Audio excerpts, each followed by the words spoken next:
that camera if I have a set of headphones on? No. Again, you can try to grab that set of headphones that's down there in there, but I think they broke. They were cheap, like $5 ones. I think Darcy might have a set. And the problem is, like, they have to have a quarter-inch ball.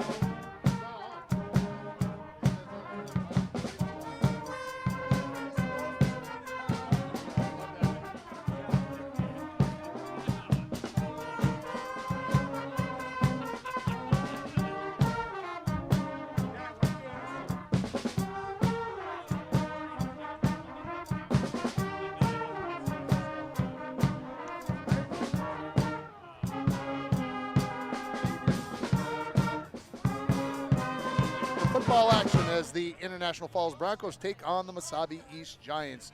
Tim Ringhofer and George Frake joining you here this evening as it is just about a perfect night for football, George. It is, and we're going to pay close attention to see who gets the kickoff. To see who wins the coin flip while we're chatting here. And of course, if you're watching this down on the Iron Range, we got a hold of the coach, Steve Grams, this morning and let him know that you were able to watch this game on kcc-tv.org. So hopefully if you're watching us down there, we'll do the best we can to keep you up to date and everything, what's going on with the Mesabi East Giants. And of course, if you're watching us anywhere else across the world, because you can be doing that, welcome as well as we get set for this game between the International Falls Broncos, who are 2-2 on the season. They won their first game 20-12 in double overtime over Northwoods, then defeated Deer River 36-14 in our first ever broadcast here from Sports Stadium. The last couple weeks have been a little bit tougher, George. 32-0 loss at Moose Lake Willow River and a 56-14 loss last week at GNK. Yeah, well, I'll tell you what, they played very good teams, and sometimes the snowball gets rolling, and that's what happened in both these games. Defensively, they didn't hold up, and they made a lot of key mistakes. Started giving up chunks of yardage, and when you do that to running teams that can control the game, you can get into a lot of trouble. Both those teams that we just got done talking about play very important games tonight. Moose Lake Willow River hosts Esco, who is very offensive, maybe isn't so strong defensively. That could be a high-scoring game. And GNK is at Two Harbors, who the Broncos will see next week, which is going to be homecoming. And just to keep you up to date on what's going on homecoming-wise, Pep Fest is going to be Monday morning from 8:40 till about 10:15. And then the parade, as always, on Friday afternoon, going to get started about 1:30. So if you want to put that into your homecoming plans for next week, that's what we'll have going on there. The Broncos, as I mentioned, 2-2. The Mesabi East Giants are sitting at 1-3 on the season. I had a chance, and of course we missed it because we're busy talking. Yeah. The Mesabi East Giants are 1-3 on the season. They lost a 0-week game, which is the week they started a week before the Broncos did. They lost to Rush City 22-14, then had a week off, then lost to CI Crosby Arrington 14-6, and then to Mora 20-6, and then last week absolutely destroyed their neighbors Evelyn Gilbert 44-13. And you might say, well, geez, they're 1-3. They must not be a very good team. Well, you need to understand that CI and Mora are both ranked in the top 10 in the state in QRF. So the two losses to those teams are crucial, very important, because those are against good teams. Crosby's 4-0, and so you look at those teams and say, Mesabi East has had some tests. And when I watched them against Rush City liked to run the ball, and they had difficulties at times. Well, that's right, and right now, Mesabi East can come at you both directions. They have some very good offensive players, and these guys double up on defense, and they do a real good job. Yeah, this is going to be a very interesting game. When you look at the camera and you think, geez, those linemen for Mesabi East, they look pretty big. Well, they're pretty big. The one kid on the left-hand side, number 63, he goes, they listed him at 330, and then the other side, they got a guy that they list at 285, and they got another gentleman who's on crutches tonight, and he's sitting in, I would say, in the 295 range. So they've got some big boys. They got a couple running backs, and the one that you're probably going to see more, Skelton, is the fullback type kid, but the running back, the main featured back, is going to be number 5, Cole Meyer, and the Broncos are going to have to keep him in their sights, keep him bounded up. Otherwise, things could be big for the Giants. Well, you don't want them to get the edge and make the edge and go, because then they're going to be gone. And it's one of the things where they can hammer you with Skelton up the middle, and then they'll come back and come with Cole Meyer. and they have a 6'4" quarterback who's a very fine athlete, and I really haven't seen him show what he potentially can do. He possibly can do. When you look at the field here, you're going to notice it is very wet, especially along both sidelines. And this sideline, the one on this side, looks far worse. They already played a couple games on this field this week. The JV played on Monday. The junior high played on Tuesday. And I think fortunately for this field, they moved the junior high game from here to the practice field yesterday. Otherwise, this field could have been in far worse shape. And I think coaches are going to want to call plays to keep the ball in the middle of the field. You're going to want to stay away from the edges, and so that's going to kind of limit the types of play calls that you can have. Well, this field has a natural crown to it, so the middle of the field's probably going to be the driest. It's had all day to dry out. It's got a great drainage system. I think the center will be all right. If you're going to start running on the edges, I'm looking along the sidelines here. It might get sloppy. It's going to get very sloppy, and the short, choppy steps that we used to talk about as coaches, George, are going to be even that far more important as we go along. The clock shows about 9 minutes until they get the introduction started here. Well, I would guess 9 minutes until the game is supposed to start. So I looked at the flag. The flag is drooping pretty heavily. We had a little wind earlier in the evening, but that seems to have gone away. The sun is going to set before this game kicks off, so we're going to be able to see things. Look at that sunset on this beautiful field on a Friday night. How does it get better than this? It really does not get better than this, George. I agree with you, and our producer is getting me very, very nervous over there because he's unplugging and plugging things in and doing all the things, and I don't even know if we're on the air, if we're just bantering here. Kind of the magical mystery man here. He just kind of plugs and pokes.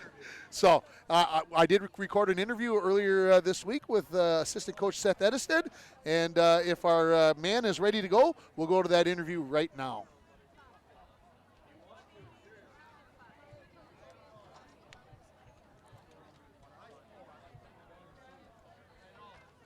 How you doing? Doing well today, Coach. Doing well. Halfway through the season, sitting at a 2-2 record. If I had asked you before the season started, 2-2, would you have been happy, disappointed?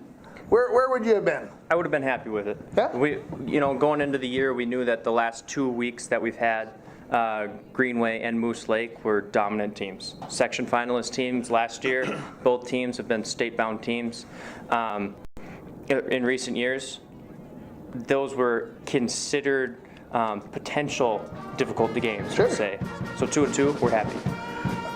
Let's talk about the first 2 games of the season because we haven't had a chance to do that. You guys get a very exciting double overtime win over Northwoods, and then you guys come back and beat a team that also went to state last year in Deer River, and you beat them handily. Talk about what that win against, well, either one of those or both of those wins, what that did for the confidence for this team and maybe the expectations for this team. Winning right away in the first week was very important. It definitely set the tone.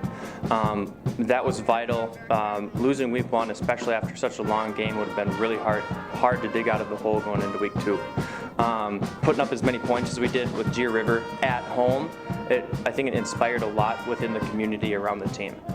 We were really valuing that and trying to build that in the last couple of years, and with some wins under our belt, we're seeing that in the community. Sure. So we're very, very proud and happy, and to roll into home, hopefully with a big win this week, maintain it. Yeah, part of your schedule, one of the difficulties of your schedule, 3 of the first 4 games are on the road. Now you get 3 of the last 4 games at home, and that starts with Mesabi East tonight. And I had a chance to see them during the 0 week before the season started. So did a couple of your coaches. You also had a chance to watch them on tape. Now, have they changed things since the first week, or are they still, according to the coaches, doing basically the same things? I'd say pretty consistent with the same things to a degree. Yeah. Of course, everyone adapts week to week, Absolutely. as you should. But generally pretty consistent. They've had a couple of losses and then a big win last week against Eveleth. So they're rolling. They're rolling right now. That first game against Crosby, looking at Crosby, they're 4-0. They're high up. So yeah, they might be 1-3, but we got to take that with a grain of salt because they do have some athletes on their team. Yeah, Mesabi East is with Evelyn Gilbert. I mean, those two schools combined together for boys hockey and girls hockey, and so there's a lot of rivalry there. And I'm sure winning that game gives them a lot of confidence. As an offensive coordinator, what has you concerned, or what are you thinking about getting done in tonight's game so that we can get back to putting the points on the board like we did against Deer River? Yeah, last couple of weeks we've been going up against just 4-man rushes. Yeah. Four men on the line, 4-man rushes, and I appreciate that to a degree because we got 5 guys blocking, but at the same time, where are all of the other defenders? They're out in pass coverage, out in the secondary, and you know, in the first couple of weeks we were primarily a passing team, and I'd really like to move back to that. But it's also given us a chance to do a lot more ground game. And so we're working in some counters this week. We'll be trying to get a little bit more tricky with the ball, but I'd really be proud if we can get more ground numbers up. Yeah, last week a pretty good day on the ground. You take away the 3 bad snaps, I'll call them. I'm not trying to pick on anybody, zero anybody out, but you did have 3 bad snaps that I think cost us like 60 yards rushing in the game. It was a game where you guys rushed the ball for 150 yards. Talk about Jackson Germain and Noah Mathis, well, and also quarterback Jay Saline, the job they're doing running the ball. Both of them have done phenomenal. I'll be honest, and I told the team this, with all the stress that was in that game, a big positive was late in the game, I had my tears started to come after we got Noah Mathis in the end zone. Honest, I think that was a goal for the year. Very proud of those boys, and looking at their numbers, they're getting 4+ yards a carry consistently. Yeah. Both of them are hard grinding runners. And they're making yards after contact, which was a goal this year. Well, I think the big thing about it, teams are now have watched Jay Saline on tape, especially after last week's 45-yard touchdown run against Greenway in the first quarter, and some of the other runs like against Deer River, and some of the other things, the elusiveness that he has. All of a sudden, if you sit in the backfield and you key on the running back or 1 or 2 of the running backs that are back there, and you forget about Jay Saline, you're going to find yourself in trouble. When we're running a single back set, in my mind, I have 2 running backs back there. Yeah. If I have a 2-back set, in my mind, I have 3 running backs out there. Jace, we've talked about sliding. We've talked about stepping out of bounds. I want to protect that kid, but when he's playing, he's there to play. And no matter how many times I remind him, the kid's an athlete, and he wants the ball. Absolutely, absolutely. You talked about, just a few moments ago, you talked about wanting to be able to pass the ball more like you did. You threw the ball 43 times as a team against Moose Lake Willow River. Mm-hmm. As the weather gets colder, it seems to me that should get more difficult. Is that the mindset in your head? Or is that like, baloney, we're going to do what we do? I've been checking the weather every single day, Coach. Every single day the last 3 weeks, pulling up wherever we were playing. We walk the field before every game, and I'm touching the ground. I'm trying to find the wet spots. Honestly, the last 2 weeks, the fields have been great. Well, we're sorry we're going to have to cut that interview a little bit short, as apparently I got chatty. I can't believe that, George. No, I can't either. Usually, when we've done those interviews in the past, they've been, maybe 5, 6, 7 minutes. Apparently, I got into the 10-minute range, but the scoreboard is counting down here, and the boys getting ready to come out onto the field, and the purple smoke and everything else. I assume the music's going to come on here shortly. The music isn't working. You'll just have to roll it. You're going to have to roll it, they say, as the PA guy, and. So the boys coming out here again. The Broncos sitting at 2-2 on the season. The Mesabi East Giants come out with a 1-3 record. First time these two teams, George, have played since 1999. Yes. They used to be C Range Conference, yes. Iron Range Conference when Mesabi East was Aurora Hoyt Lakes back in the day. And so the last time I can remember that game. That was my first season with the varsity. And we had our hands full down in Aurora. It was I believe, without even looking it up, I think we ended up winning 23-9 or something. Yeah, it was a tight one. 23-7 or something crazy like that.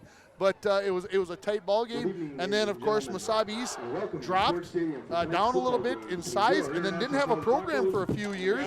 And then they've slowly come back, and they've been in the section championship game a couple of times in the last few years, and in the AA and single A level. And so right now, Mesabi East is in our section, so this is a big game. Starting at And defensive seriously, end, this game number could have 5, huge implications in the Meyer. playoffs, because whoever's going to have that head-to-head may have the benefit of having a home game versus an away game when the playoffs get started here late in October. Well, I do know in the old days maybe Mesabi had a hard time putting a good team together. That's no longer the case. We're going to go to the starting lineups, and we'll turn everything over to the PA announcer, Mark Glowak. At the other corner, number 11, Cole Swanson. And starting at the other defensive end, number 22, Jack Rich. Starting at inside linebacker, number 30, Logan Schroeder. At the other linebacker position, number 31, Gavin Skelton. Starting at D-tackle, number 72, Tyler Ritter. And the other D-tackle, number 76, Isaac Stavnis. The Mesabi East Giants are coached by Steve Grams, Keith Mackey, and John Skelton. And now, your International Falls Broncos starters on defense. Starting at safety, senior number 2, Jace Arinu. Starting at corner, senior number 5, Anthony Sardo. Starting at outside linebacker, number 17, senior Danny Meyer. Starting at the safety, sophomore number 24, Diego Christensen. Starting at the corner, junior number 27, Brian Pig. At the defensive end, number 34, junior Riley Larson. And your middle linebacker, number 35, senior Jackson Day. Starting deep tackle, number 40, senior Noah Mathis.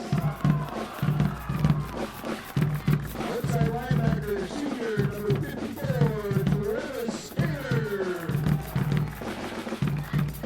Defensive end, sophomore number 58, Evan Morales.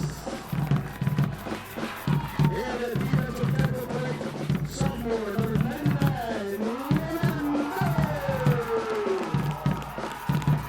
They're also called are coached by John Duffy, Jerry Tompkins, Seth Edestead, Jake Edestead, Seth Bjorn, and Cody Helene. Referees for tonight's games are Jeff Kasuri, Terry Girardi, Jim Barinovich, Travis Baki, and Jeff Vlakovich.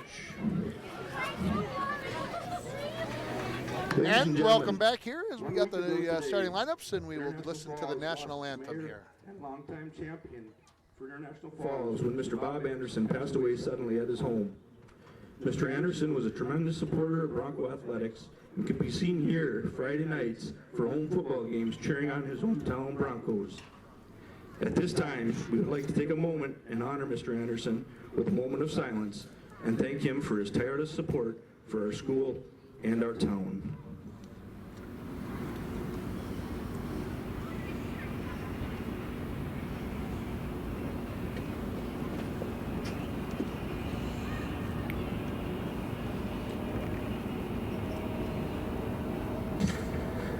Thank you. Please remain standing as our high school band, under the direction of Mrs. Volk, plays our national anthem.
School League.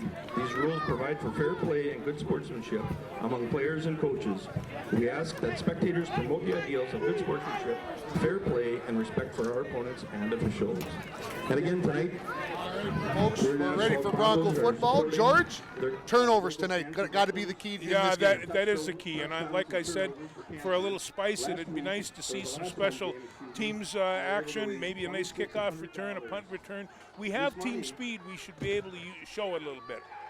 And I know that for those of you that might be out and watching us on the internet, we know that we're not on TV right now, so please bear with us. We're working through our technical difficulties, and we are going to hopefully have all of that taken care of very soon, and we'll have this game back on the Channel 7. But if you're not watching us there, we're happy to have you along right here on KCC-TV.org as these two teams get ready to play. We missed the flip of the coin, which is pretty much our tradition, George. Yes, that's the way it should and be. nobody's running out on the field to let us know what is happening. And I believe that the Broncos are going to be kicking off here. I believe they are. As they will be kicking off left to right. And it looks like Travis Kaler will be doing the duties. Deep for the Mesabi East Giants will be number 31, Gavin Skelton. And see if somebody else is going to join him back there. My guess would be number 5, Cole Meyer. But we'll see what happens as I look and see if I can see this. It is number 5, Cole Meyer back there to receive this kickoff as we're ready to get this game underway on a wet and damp field here at Sports Stadium, and hopefully things going just as we want here for the Broncos, looking to get back above 500 as they sit at 2-2 on the season. Travis Kaler puts the ball into the air, and the ball will come down at about the 31-yard line. This is going to be picked up and run to the far side by Hunter Levander, trying to get to the corner, and he will be dragged down there by the Broncos, and that was number 42 for the Broncos. That is Christian Huffnagel, who will come up with the tackle on that kick return. And so the Mesabi East Giants will start 1st and 10 right on top of the 35-yard line, and the Broncos will come out with their starting lineup of that defense that you just saw get announced. And so the Giants will come out here in a shotgun, a little pistol back in behind, 4 wide receivers, something that I did not see out of this team 4 weeks ago. Hunter Hanuxla, the quarterback, puts a man in motion. They'll hand it off to him coming to the near side and trying to get out there. Travis Kaler cuts him in, breaks a couple of tackles, and he's out. And he should have enough for the first down here, depending upon where they put the ball down there. And in on the tackle, I believe, was Gavin Lovelace and number 17, John Borger. So first down on the first play for the Giants as they pick up 10 yards rushing there. And it'll be another 1st and 10 for the Giants on their own 45-yard line. We're just underway. Well, if they keep on grabbing the edge like that, it might be a long night, so they're going to have to. Well, and I think they caught the Broncos with a formation that they weren't a little bit ready for there and got to the outside. They'll come up with that double wing, 2 split end formation here. The tailback, Skelton, not behind this time. This is going to be handed off to Meyer. Same thing going the opposite way. They get the hook block on the outside. Meyer cuts back, and he's going to be dragged down there by Diego Christensen, and it's a fumble, and the Broncos have recovered it at midfield, and they will take over right there. And that was number 54 who came up with the fumble recovery there, and I'm not sure if Cole Meyer just fumbled that straight out, trying to make a cut, or if somebody knocked that loose. But the Broncos get the first turnover of the ball game here, and they'll have it 1st and 10 right at midfield on the far side of the field. And we can turn that microphone right off, Darcy. If we can figure out, we can even unplug it if that makes it easier. In motion, goes Sari across the formation, snap, throw it out into the flat. This is going to be into the hands of Riley Larson. Puts his head down, he'll get down to the 45-yard line where he will be pushed out of bounds. So a quick pass out to Riley Larson will bring up a 2nd and 5 situation for the International Falls Broncos, and it has been their custom all season. They are going to go with the no huddle here. Keep Mesabi East thinking about things. 2 wide receivers to each side of the field. Helene takes the shotgun snap, drops this on into the hands of Noah Mathis, and he's going to be taken down in the backfield by Logan Schroeder of the Mesabi East Giants, and this will be a loss for Mathis. They'll give him a loss of 3 yards, so it'll bring up 3rd and 8 for the Broncos from the 48-yard line of the Mesabi East Giants. And last week, Noah had 14 carries for 74 yards, but most importantly, his first touchdown ever. Yes, no, forever? Ever. Oh, Trips to the near side. Ball in the middle of the field, 48-yard line. Sorry, goes in motion across the formation. Helene takes the snap. He's in trouble, now looking for some room. Pulls the ball down, tries to get to the outside. He's got the corner, 40, 35, and he's going to be dragged down from behind, and that has got to be a horse collar tackle right there. And no penalty flag coming, so Helene will pick up 15, we'll call him 15 yards on the carry, and enough for a Bronco first down, as the ball now will be out here on the near hash. I think the defender there, surprised how quick Helene could get to the corner. well, yeah, and I'll tell you what, he's the most effective running back in the Bronco team, and so that doesn't surprise me. 2 receivers each side, hand it off to Mathis. He goes off the left-hand side, turns north and south, gets across the 30-yard line, and he'll be taken down there for a gain of 3 yards. So bring up a 2nd and 7 situation here from the 30-yard line as the Broncos continue. Even I'm still having a tough time. This is game 5. This no huddle thing, I feel rushed. Well, and you should, and that's the whole key when you're playing defense, and they keep on coming up. So trips to the near side. Helene stands in the shotgun. Mathis comes in motion to the near side, so 4 receivers this side. Helene's going to get a couple of pulling guard and tackle in front of him, and he's going to make it back to the line of scrimmage. So a play we haven't seen yet this year, George, where they go empty backfield and they just say, hey, Jace Helene, just go after it and see what you got, what you can get. So no gain. It'll bring up 3rd and 7 here from the 30-yard line. You can see the scoreboard on the bottom left of your screen. Under 10 minutes now remaining in the first quarter. Broncos got a fumble recovery if you missed the start of this game, and now are driving into Mesabi East territory. 3rd and 7 from the Giants 30. Snap to Helene. Takes a couple of steps back, looks across the middle, over the head of Schultz. And that ball just, he didn't quite follow through on that one, George. No, he did not. So it's going to bring up a 4th and 7 situation here from the 30-yard line. And again, we mentioned these two teams in the same division in the Northeast area. So these two teams are going to get to be very familiar with each other over the years. Now as they are both in 2A football. 4th and 7 coming up for the Broncos here. Helene stands in the shotgun, takes the snap, feels pressure, throws into the flats. Mathis has it in his hands and cannot come up with it. And the Broncos will turn it over on downs here, and Mesabi East will get the stop that they were looking for after they turned it over there. And Mathis almost came up with that catch right at the top of his head. Yeah, and it did, and it ran right in the shoulder pads and popped out, but it was a nice throwing ball. So the Broncos unable to take advantage of the turnover that they got at midfield on the second play from scrimmage for the Mesabi East Giants, and so they'll come up and they'll come back out with the 2 split ends, 2 wings. Hanuxla stays in the shotgun.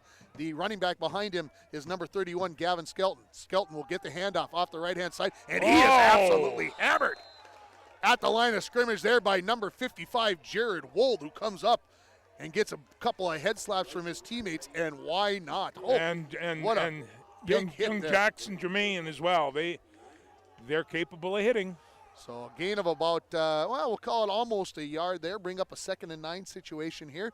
No score between the Broncos and the Giants. Happy to have you along on kcc-tv.org and hopefully soon on KCC Midco Channel 7. 2 wings, 2 split ends here. Hanuxla stays in the shotgun. Lots of misdirection in the backfield. Big hold right there, and I think they got away with that. And they finally got the flag there, and then also, Brian Kading took a good stiff arm right in the helmet on that one on the near side. And well, that's a misdirection play, and they take the wing coming the other way, and the quarterback looks like he's going one direction and flips it across the other. So it's a very effective play. It's a very quick opener. Gavin Lovelace was the defensive end on this side. That was the guy that was held on that play, and this is going to be marked off from about the 28-yard line. So this is going to be a penalty. Well, they'll put it right down on the 20-yard line, so it's going to be a penalty of 11 yards officially, and it'll bring up a 2nd and 20 from their own 20-yard line here for the Mesabi East Giants. We'll have Bronco football on for you next Friday as well, as it is homecoming, and they'll be taking on the Two Harbors Agates here at home. Same formation for the Giants here. Hanuxla stands right out of his 15-yard line, takes a shotgun snap, looks across for the slant pattern, and he throws it well over the head of the receiver, Cole Swanson, and it will bring up a 3rd and 20 situation here from their own 20. So, George, now if you're a defensive back, you're thinking, got to be a pass, right? But if you're a linebacker, you're thinking possible draw here. So you're looking at a couple of different things, and they can go 3 ways in that backfield. And I still don't know exactly what Mr. Huxella will throw. Yeah. I mean, he hasn't shown it yet. So Huxella will again be in the shotgun here. 2 wide receivers to each side of the field. 3rd and 20. In motion is Meyer across the formation. 3 wide receivers to the far side. This is going to be a possible pass by Skelton. Oh, yeah, he's looking back across the middle. He's got his receiver, Swanson, open at the 45. Makes a couple of moves, going to get a block, and now off to the races. 35, 30, 25, and he is going to go the distance on this play of 80 yards, and the Mesabi East Giants are going to lead this by a score of 6-0. And, George, when I watched Rush City over a month ago, on the very first play of the game, they ran a very similar play to score a touchdown just like that, and the Giants take a 6-0 lead here with 7:48 remaining in the first quarter. Little trickeration, as I like to say. Who caught that pass? That was number 11. Number 11. Oh, Swanson. It beat 80 yards. Huxella to Swanson on the touchdown pass, and now the Giants will attempt to go for 2 points to take the 8-0 lead here. Now they're going to go to an old power I formation here, George. Yep. Down on the 3-yard line, they're going to give this to Meyer, trying to go around the corner, and the Broncos have plenty of guys there, but he is going to work through, and he is going to get in for the score, and the Broncos had multiple players there to try to stop him, but the Giants are going to take an 8-0 lead here with 7:48 remaining in the first quarter, and so that is going to be a drive. Here's the scary part, George. They're going to go 4 plays in 70 yards, but the touchdown is going to be of 80 yards after the penalty, and so the Giants are going to lead this game by a score of 8-0 after the 2-point run by Meyer. And boy, that's a tough way for the Broncos. You get a 3rd and 20 situation, and then you give up that long touchdown pass.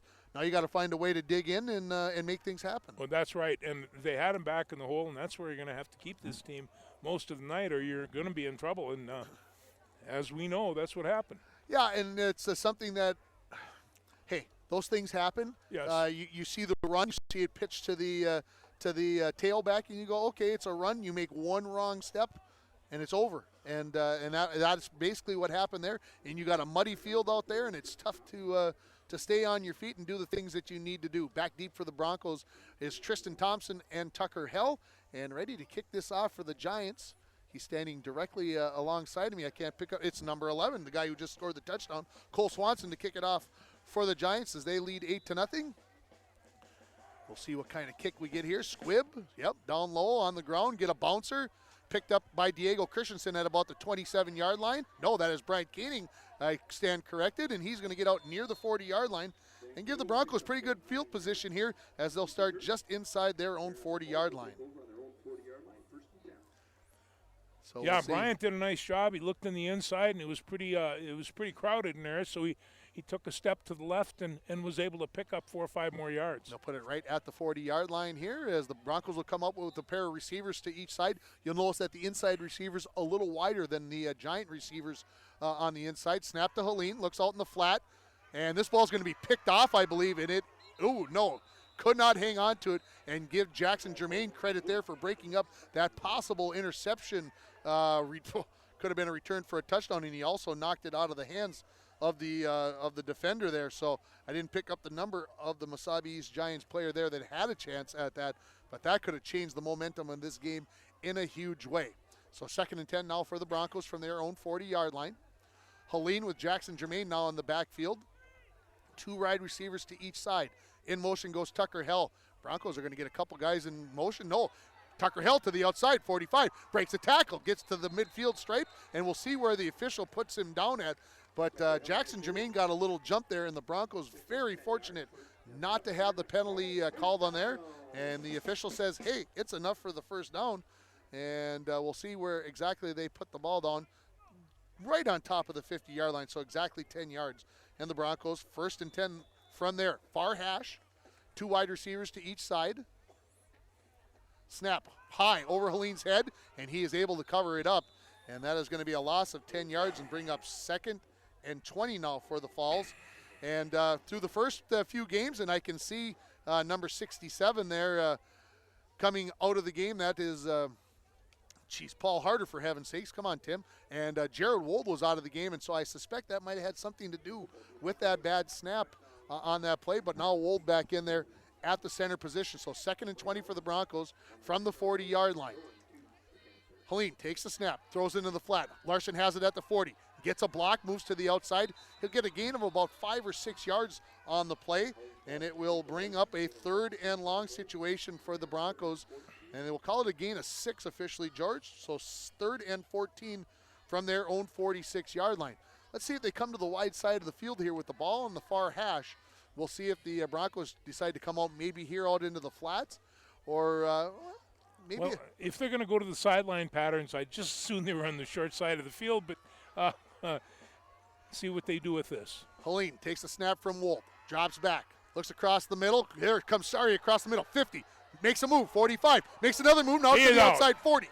35, and he'll be driven out right there. Good move by Anthony Sari. 2 weeks ago down at Moose Lake Willow River, he set a new team record of 10 catches in one game. Broke the old record of 9 held by Timmy Miles. And so we'll put the ball at the 35-yard line. It's a gain of 19 yards on the play. And the Broncos have 1st and 10 at the Giants' 35-yard line. Ball now on the near hash.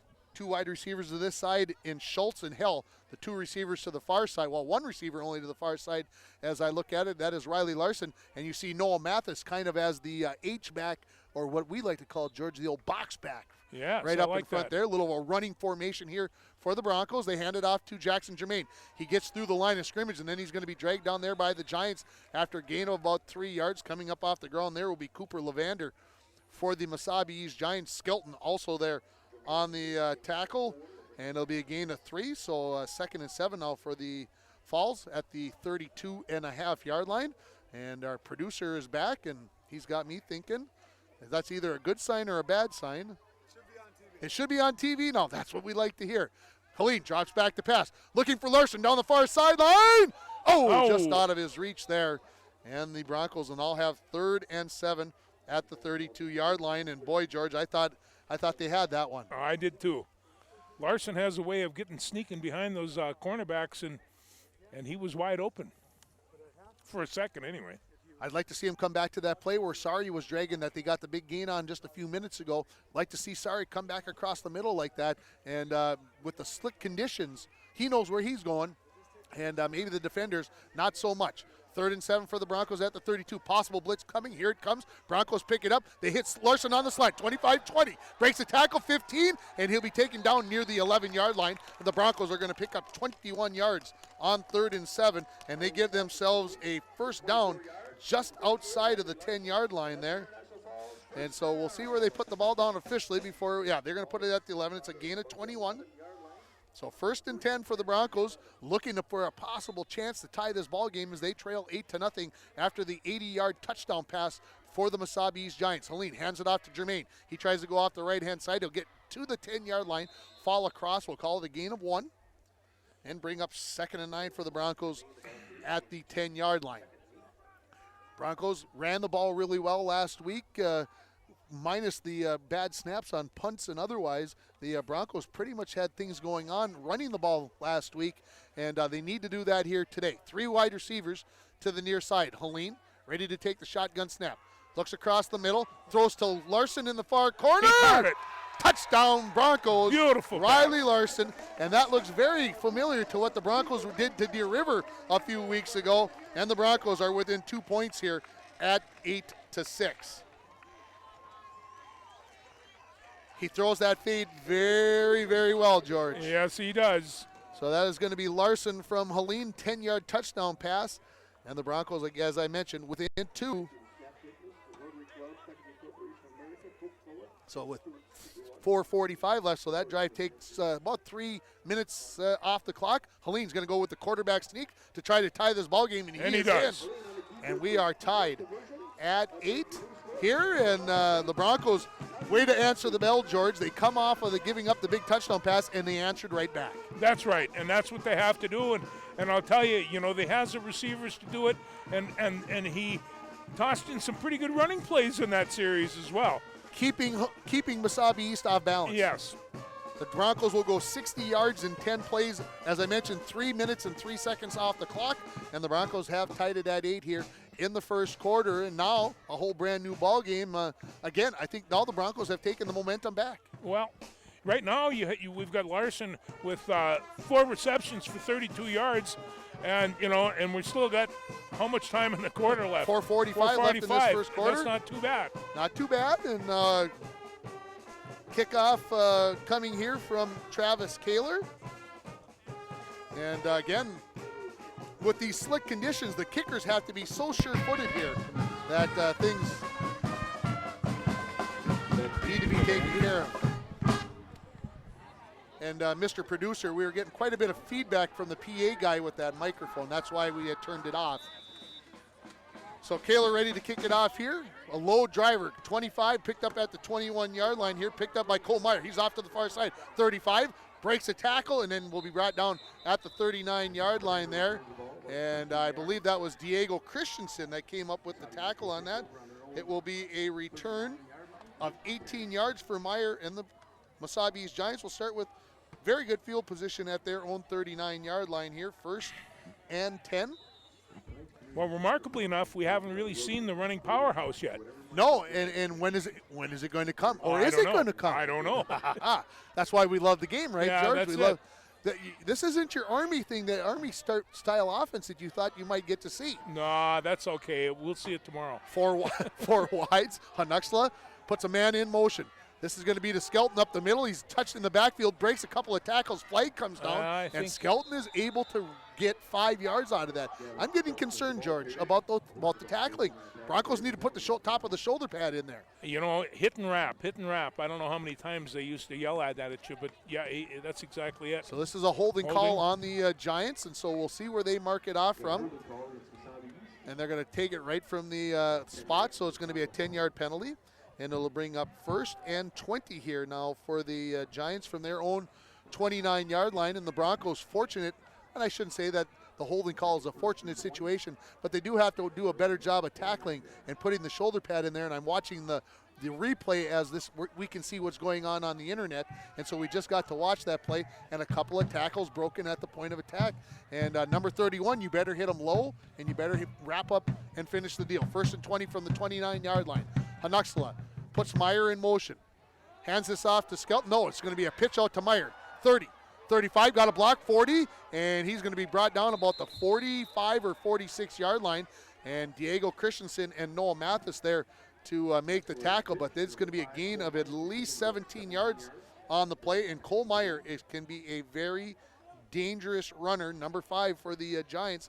I got a chance to watch him a couple weeks ago, and he definitely can make things happen for the Giants. So 2nd and 3 from the 46.5-yard line. Yeah, maybe a long 2 yards here, whichever way you want to look at that. Same formation for the Giants. They have not varied out of this yet. The 2 wide receivers to each side. Hanuxla puts Meyer in motion, hands it off on the jet sweep. He gets to the outside, turns it north and south, turtles over a player, and he's going to be brought down there just across midfield, and it's enough for a Giants 1st down. Yeah, Travis Kaler got under there and just pulled the ankles right out from under him, and that's what you have to do. We'll call it a gain of 5 yards for Meyer. And it is going to be 1st and 10 for the Giants. Their first play in Bronco territory. You might say, well, how did they score? Well, they scored on an 80-yard halfback pass that Cole Swanson, yes, I wanted to make sure I got that right. Cole Swanson did her, yeah. Caught it about the 45, and then he did the rest, broke a couple of tackles, and went the last 55 with his own feet. 1st and 10 for the Giants at the Bronco 49. Motion. Here come the Jets to the outside, and this is going to be turning north and south, and Helene's going to be in there, and also number 35, Jackson Germain, going to take the running back down there, and that is number 6. That is Hunter Levander, who is going to get the carry there, and it'll be a gain of 4 yards and bring up 2nd and 6 for the for the Giants at the 45-yard line. And you can see the field looks pretty good on the screen, but I'll tell you, I'm seeing lots of dark spots out there as the field starting to get chewed up here. And 2nd and 6 for the Giants at the Bronco 45-yard line. In motion is Meyer. He'll get to the trips to the far side. This is a pitch to Skelton. He pulls the ball down. He's going to get to the outside, 45, 40, and he's going to be hit down there low by number 34, Riley Larson. And that has me concerned because Riley Larson is the end on that side, and he's making a tackle at the sideline 5 yards deep. That means they're getting a good push on him, George. That's exactly right. And as aggressive as he can be at that end, he did get paused just for a moment, and that's all it takes for Skelton to get around you. Well, and the big thing in Larson, I mentioned, he's getting pushed back, but at the same time, he stayed in the play and ended up making the tackle. He did. It's a gain of 5 yards. It brings up 3rd and 1 for the Giants at the Bronco 40-yard line. Going under 2 minutes remaining here in the first quarter, tied at 8, and it's a game, George, that is going to come down. Looks like for the Giants for running the ball, and for the Broncos maybe throwing the ball around here a little bit more. Here's a tight formation. Here's that power I formation. Giants, I don't think, have enough guys on the line of scrimmage. Are they going to get away with it? Yes, they are. I think they're going to go right up the middle, and somebody needs to notice that because that formation, not legal, but enough for a Giants first down, as that looked like that was Skelton who got the enough yardage there, and it's going to be a gain. We'll put it at the 38-yard line. We'll call it a gain of 2, George. And it'll bring up 1st and 10 for the Giants at the Bronco 38-yard line. 90 seconds remaining in this first quarter, tied at 8. Here's the power I backfield again. Honuxala under center. This is handed off to Meyer. He goes off the left-hand side. He's into the linebacker level, and it's going to be the defensive end, Gavin Lovelace. That's going to come up with the tackle after a gain of 6 yards for the running back, Cole Meyer, and he gets to the hole so quickly, and we'll put the ball at the 32-yard line, and it'll be 2nd and 4 from the Bronco 32 or 31.5-yard line with under a minute now remaining in the first quarter. Giants bringing in a little bit different personnel from the sideline, so let's see what's maybe in the works. Number 22, this is Jack Ribbich. That's going to come out and be the receiver on the near side. They'll go back to the 2 wide receivers to each side. Look, Honuxala will put Meyer in motion. This is going to be handed off to Skelton. Lovelace hits him at the line of scrimmage, and he might have pulled him down for a, we'll call it no gain, George, maybe? Yeah, they might have put a foot or two, but I'll tell you what, Gavin Lovelace is really playing well right now, and so is Wold. We'll call it a gain of 1 yard, George. I'll call it 33 coming up here for the Giants, and that is going to be the final play of the first quarter as the teams head to their respective sidelines. After a quarter, we are tied at 8, and I'm going to look to my producer and say, do we have any commercials ready? Maybe? We'll try. Well, that would be great. I'm going to take a drink of water, and let's see what Jay Boyle, our producer, can get done here. Stands down there, support the Bronco baseball team. They're working hard, popcorn, making hot chocolate and coffee. All kinds of Coke products. Coke, Coke, Sparks.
Well, I love the commercial. It was dandy to see. Here we go.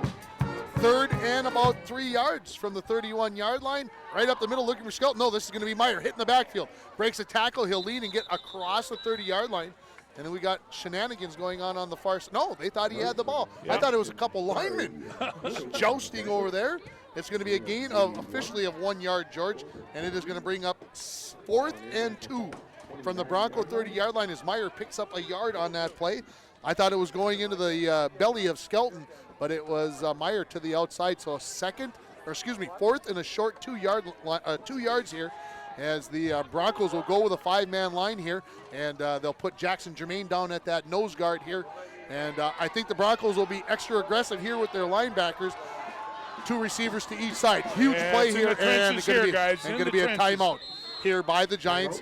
Good call by the Giants. I think they didn't like what they had seen, and so they went to the timeout, and that'll give me a chance to run down some games going on across the area. Of course, Friday nights are always very exciting for us, George, because, of course, after the games, we get to dig out our phones and computers, and I get to look at all the scores. Yeah, I know. You and your uncle. It's one of my favorite pastimes, and, of course, we already mentioned Esco at Moose Lake Willow River tonight. GNK is at Two Harbors. Hermantown at Proctor. Hermantown at Grand Rapids. How interesting is that? Hibbing is at Proctor. Both teams winless. Yes. Somebody's going to get their win there tonight, and then Virginia versus Evelyn Gilbert. You don't have to, as they say, throw the scores, the records out the window. Doesn't matter. This is a mano-a-mano game, but they're only going to get to do this a couple more times. This year and next, and they're done. And then they're going to have to play together and be nice to one another. Yeah. Something that they are not used to having to do along the way. And so as we come out of the timeout here, 4th and 2, let's reset it for you. The ball on the near hash. And this is, again, a huge play in this game as the Broncos looking to get a stop here on 4th and 2 from their 30-yard line. Anaxala looks to the sideline. They think they like what they see. Puts a man in motion. Hand it off, going to the far side. This is Levander looking to get some room, and he's not going to come up with it as the Broncos slow him under. And there's Gavlin Lovelace on the tackle. The defensive end, and the Broncos will come up with the turnover on downs as they stand tough there, and it is actually going to be a loss of 3 yards on the play, and it was, again, Lovelace, I believe, that had the first contact, and now the Broncos will take over 1st and 10 from their own 33-yard line. 2 wide receivers to each side of the field. These 2 wide receivers spread way towards this side. Man, there's a lot of room in between there. Makes you think that it could be a run, George. Helene takes the snap. It is going to be a run. It's going to be Helene, and he's going to be thrown down in the backfield there by Cole Meyer, and it is going to be a loss of 3 yards for the Broncos on 1st and 10. So 2nd and 13 coming up here for the Broncos, and I assume at some point, George, we're going to have to say hi to the grandsons. Yes, I'm wondering if Alex and Riker and Silas are listening, but hey. 2nd and 13, Helene drops back, looks across the middle. Larson wide open, 40, and he'll be near a first down, about a yard short. We'll call it a pickup of 12 yards on the play, and it'll bring up 3rd and 1 for the Broncos at about the 42-yard line. Good throw, good catch by Larson. He's ran that play a couple of times. He now has 5 catches in this game. 3rd and just over a yard. Trips to the far side of the field. Riley Larson, the lone receiver to the near side. Comes in motion across the formation to balance it. Stops, Helene. And they're going to get the offside call right there. Got the desired result. And Mesabi East is going to be offside and give the Broncos the first down the easy way for the Falls. We'll take it any way we can get it there, buddy. Good job by Helene to, I think, had the old cadence in there. And I see we're having a little problem with our scoreboard camera, so I will try to keep you up to date on what's going on. 10:07 remaining in this second quarter. We're tied at 8. So the Broncos, 2 wide receivers to each side of the formation. Helene barks out the signals. Wold the snap. It's a beauty. Looks across. Here's Schultz. Jackson catches it about the 47, trying to get across. One guy has a hold of it in his foot. They were going to make a wish there. It was. I like that. I was trying to tell Jackson, without yelling into everybody's ears. Get down, young man, get down. It's a gain of 4 yards for the Broncos. 2nd and 6 now as the Broncos get into Mesabi East territory.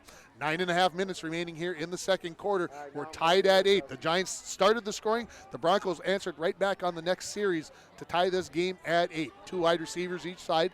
2nd and 6 for the Falls. Helene takes the snap, hands it off to number 40. That's Noah Mathis. He breaks through the line of scrimmage, and then he's hit hard and stood up and never got him taken down to the ground, but he'll get near the 45-yard line. We'll call it a gain of 4 for Mathis, and it'll bring up 3rd and 2 for the Falls at the Giant 45-yard line. Whew, that was a good hit out there, That George. was a good hit. Kind of games that we like to see, a little hard hitting and all that stuff, and under 9 minutes now remaining.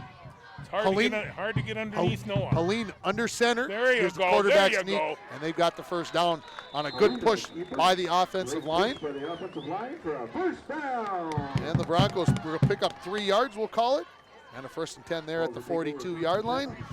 Well, we're going to call a gain of 2 only, George, if you don't mind changing it. As long as it's first. As long as it's a first down, that's what we'll take. A gain of 2 on the 43-yard line now. For the Falls, Helene has Mathis alongside of him to his right. This is a pass. Looks out to the near side, looking for Sari. He's behind the defender and could not come up with it. As that was just out of the reach of number 5. Sari had gotten behind the defender, but he could not come up with it. And it is going to bring up 2nd and 10 for the Broncos at the 43-yard line. Helene tried to put plenty of air underneath that one to let Sari run underneath it, but it was just a fraction of Just a fraction. over the outstretched arms. So 3 wide receivers now to the near side in Larson, Sari, and Hell. The only receiver to the far side is Jackson Schultz. Helene in the shotgun, now going to put Hell in motion. They hand it off to Mathis coming along the near side. 40 puts his head down, and he'll be down near the 35-yard line. And he was tackled up very high there by the Giants. Of course, Mathis is pretty low to the ground, so it's tough to get any lower on them. Mathis will pick up 7 on the play, and it'll bring up a 3rd and 3 for the Broncos at the Giant 36-yard line. Going to go under 8 minutes before the snap of this football, as the Broncos now put 3 receivers to the far side of the field. Helene in the shotgun. Drops back, looks for the slant. Larson has got it, and he'll be enough for the first down. Complete to Riley Larson. Gain of about 7. That's enough for International Falls. First down. So if I remember you telling me correctly, that is Larson's 6th catch of the game. Is that the correct? 6th catch of the game. How many yards was that for? That is going to be for 6 yards on the play. So the Broncos 1st and 10 at the Giant 29-yard line. This is Mathis, and in comes the flag. And lots of stuff going on there, and it's going to be a holding on the Broncos. So I'm sure the Giants will decide to push the Broncos back, and I see the umpire trotting back 10 yards. He drops the ball on the just inside the 40-yard line, and so it'll be 1st and 20 now for the Falls from the 39-yard line. 7:38 and counting remaining in the second quarter. 8-8 we're tied as the Giants scored first, and then the Broncos came back to tie it on the following possession. Helene looks left, then right, then left. Larson has it again, cross the 30, puts his head down, gets some help, and he's down near the 25-yard line. It'll be a gain of 14 yards. Riles wanted that one. I tell you, he had a nice finish, driving the whole way. We'll call it 13 yards. So we'll call it down to the 25-yard line, a gain of 14 by my count, and it'll bring up 2nd and 6 for the Broncos at the 25-yard line. And if you look at the Bronco team, you see them all looking over at the sideline. They're all looking at the coaches, making signals, so they're all getting the same play call so they can be right up at the line of scrimmage. Trips bunch to the far side of the field. Helene drops back, looks left, now looks right. Throws it deep, wide open is Tucker. No! That was Schultz that was wide open. It hit him right in the breadbasket, and it went right through his hands for an incompletion. Oh, he's going to take that to bed with him tonight. That touchdown for the Falls.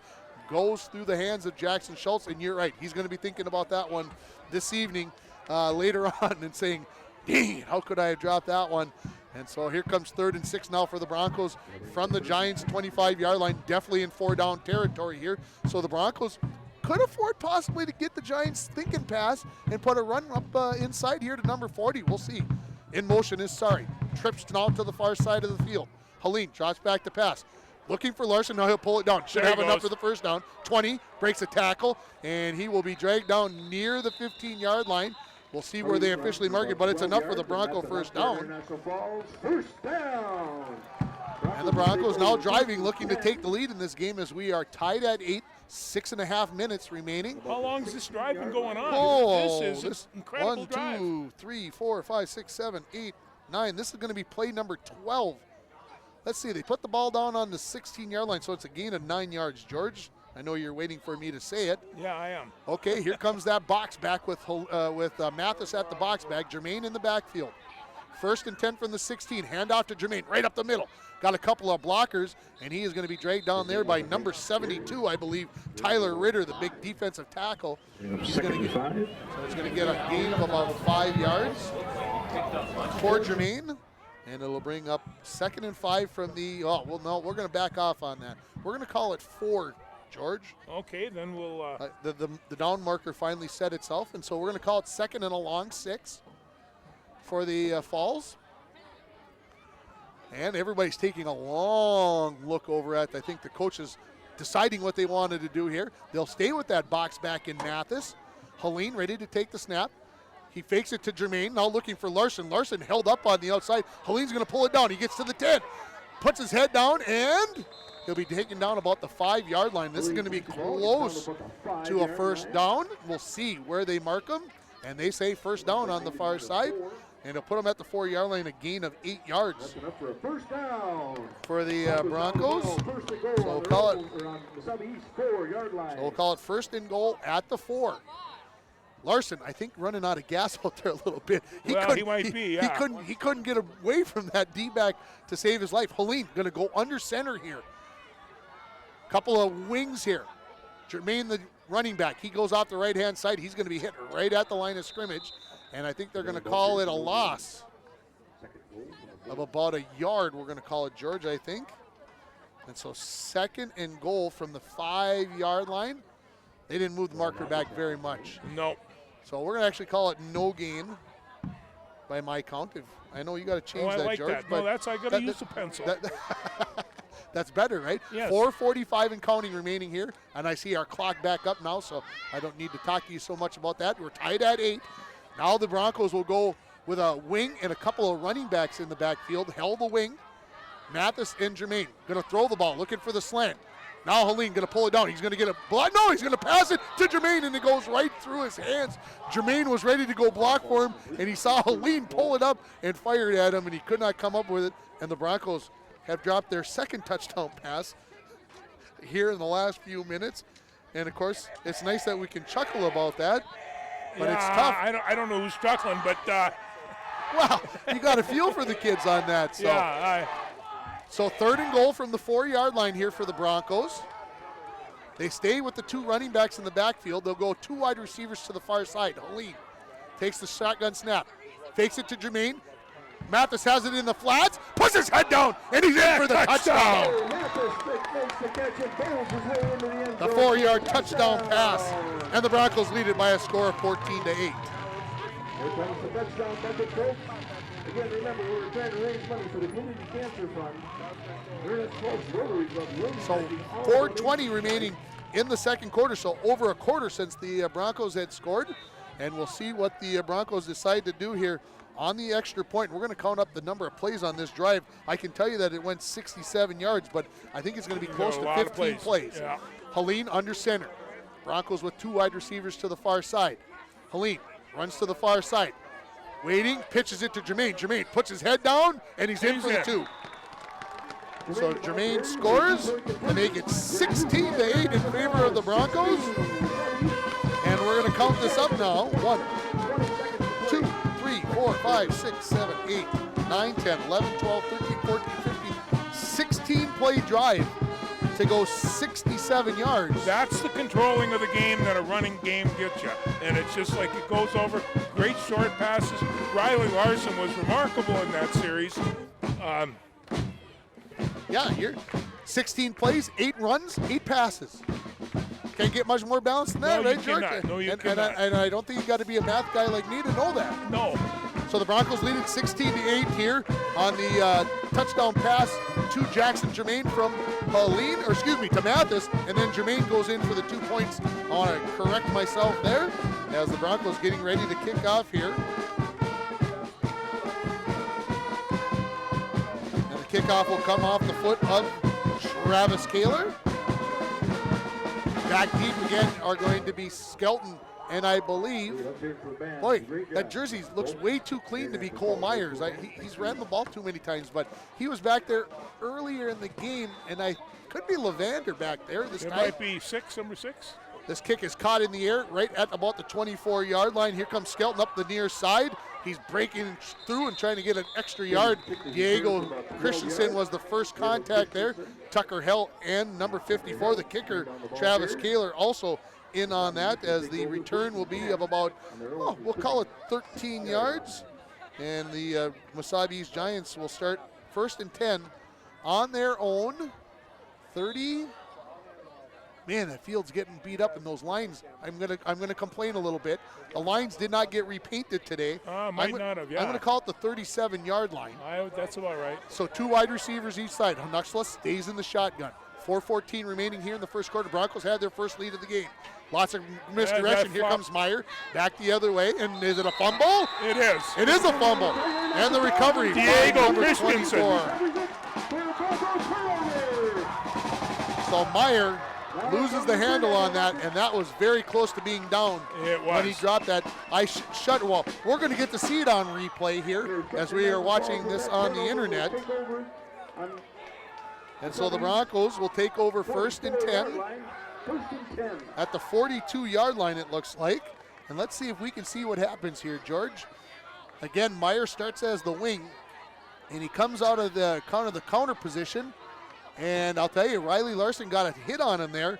And I don't know if he caused the fumble or not, but it is. And the Broncos have a second turnover in this game. Helene looking down the far sideline, looking for Larson. He's got him on the sideline, and he's going to be inside the 10-yard line as the Broncos ready right back into scoring position as Helene drops it in the bucket, and it comes up with a great catch by Riley Larson, and it is going to be at about the 8-yard line. It's a gain of 34 yards, and the Broncos 1st and goal at the Giants' 8-yard line. We'll call it at the 9, so we'll call it a gain of 33 only. We'll go by the PA guy. He's got a better look at it than we do. Helene looking to pass. Larson, he had him by the shirt. Well, and I'll tell you, Larson had to make an adjustment on that route. Helene just kind of threw it to a spot. And so it is going to be incomplete, and the Broncos have 2nd and goal at the Giant 9-yard line. See what the coaching staff decides to come up with. The clock stopped with 3:51 remaining. In this first half, Broncos lead at 16-8 as they've scored 2 touchdowns here since the Giants opened the scoring early in the game. Well, I'll tell you right now, I've got Riley Larson down for 8 catches for 93 yards. Wow. So little motion. Here comes Tucker held to the near side. Cross the 10, makes a move, spins, and he'll be brought down about the 5-yard line. We'll see where they officially mark him after that spin move. There's a flag down. And so we'll hang on to everything. Broncos walking backwards. That's a bad sign for the purple. So they call a holding call here on the Falls. Their second holding of the game. And we'll drop it back, and they are going to put it right about the 18.5-yard line. So the 10-yard penalty here will bring up 2nd and 19 from the 19. So you're thinking passing situation. 3 receivers to the far side. Helene in the shotgun, takes a snap, drops back, looks right, throws deep to the corner. Schultz, there, touchdown! Broncos! Beauty catch as Schultz was looking over his left shoulder, had to turn to catch it over his right shoulder, and the Broncos lead it 22-8. No, Schultz had to make up for that one he dropped, and boy, it was a beauty there. You can't throw the ball much better than that, George. You can't. That is on the outside where nothing bad can happen. Away from the defender, and the Broncos looking to take a 16-point lead here possibly with 3:34 remaining. So they scored with 4:24 remaining, now scored just 46 seconds later. As Helene under center, checks the defense, takes the snap, runs to the right side, turns it on. Oh, he should have just ran that in, but he throws it, and he dropped it. incomplete. And so the Helene, I think, will see that one on tape, George, and say, yep, I should have taken care of that one and ran that one in.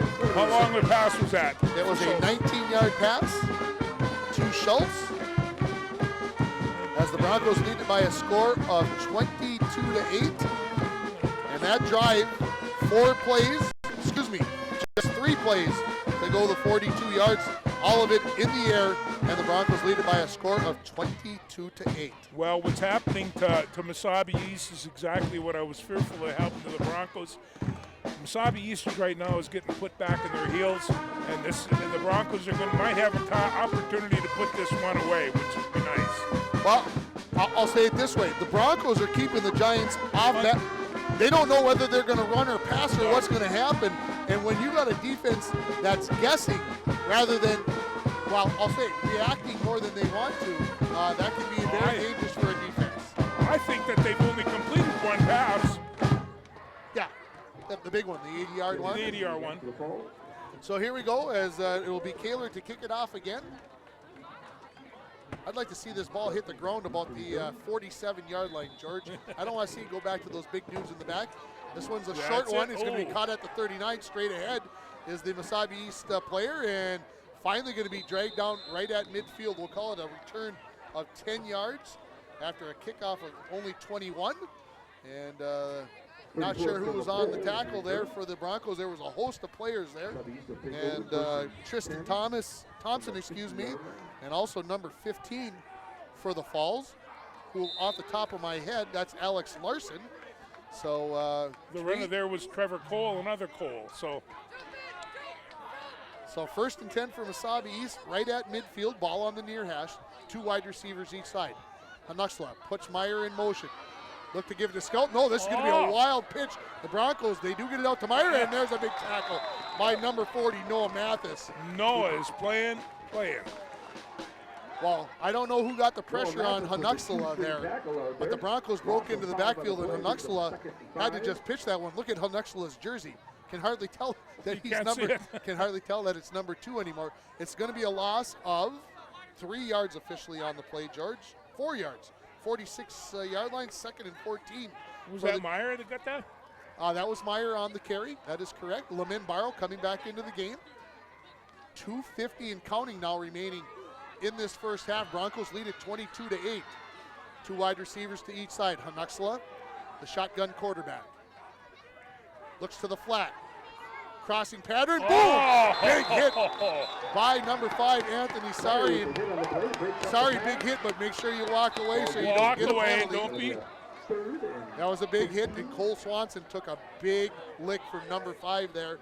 And they're going to take a little extra time here to check out Cole Swanson, and that will give us an opportunity to rerun things down here for you.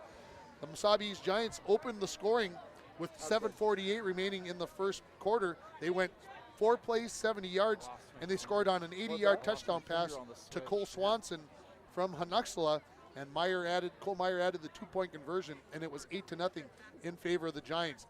The Broncos would answer right back, go 60 yards on 10 plays, and it would be a 10-yard touchdown pass from Cody Helene to Riley Larson.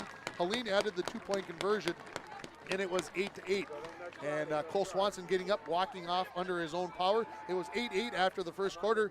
Then 2 touchdown passes from Helene, 1 to Mathis for 4 yards, 1 to Schultz of 19 yards in this second quarter. The Broncos lead it by a score of 22-8 with 2:37 remaining, and it'll be 2nd and 14 coming up here for the Giants as we come back to play.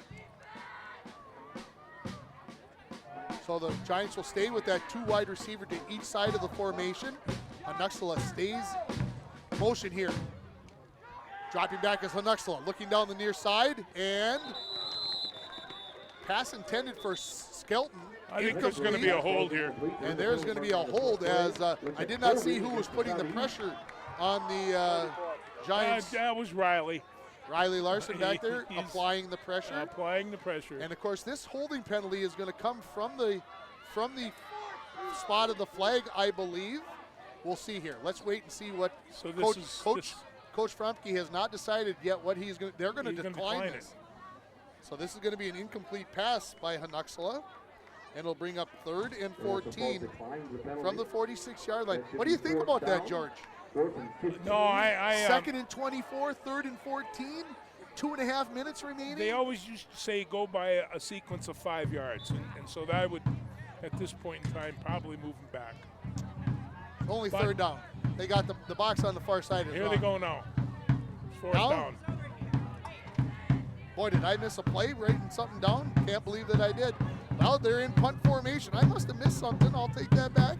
4th and 14. That makes sense why they declined the penalty. This is going to be a high punt, but very short. Going to hit at the 40. He's going to take a Bronco bounce and be down at the 41-yard line. It's going to be a punt of 13 yards, and the Broncos will take over there 1st and 10. So 2 minutes, 24 seconds left. So I got to write myself a note. Did I miss a play in there? No, I don't think so. I think they didn't we get flip the board up. So it was 3rd down, and I think they made a mistake there, but maybe we'll see. First you and don't miss plays. Yeah. It's not my style to do that, especially when I'm writing everything down.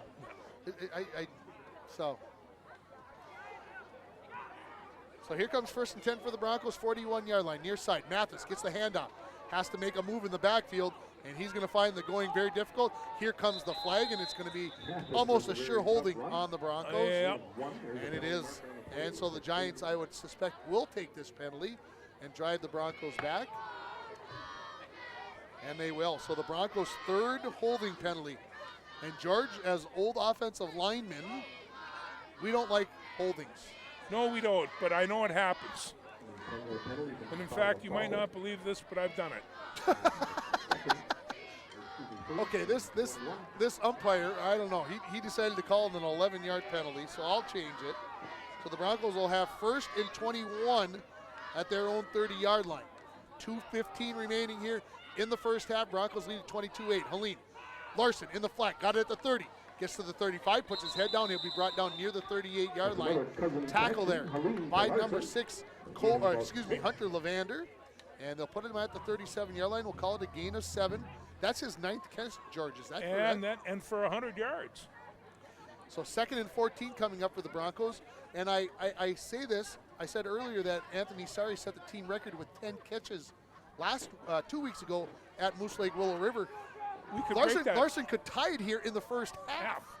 2nd and 14, Helene looking towards Larson, throws it down the near side. He was hit as he And he did. And he's got it for the There it is down. right there. Helene took a big hit, stood in there till he could throw it at the last moment. The ball's going to be put down at the 34-yard line. It's going to be a gain of 29 yards. And he's got 10 catches in the first half. For 129 yards. I'm going to have to switch my score sheet here. I rarely do 10 that. catches in the first half. That is an unbelievable stat.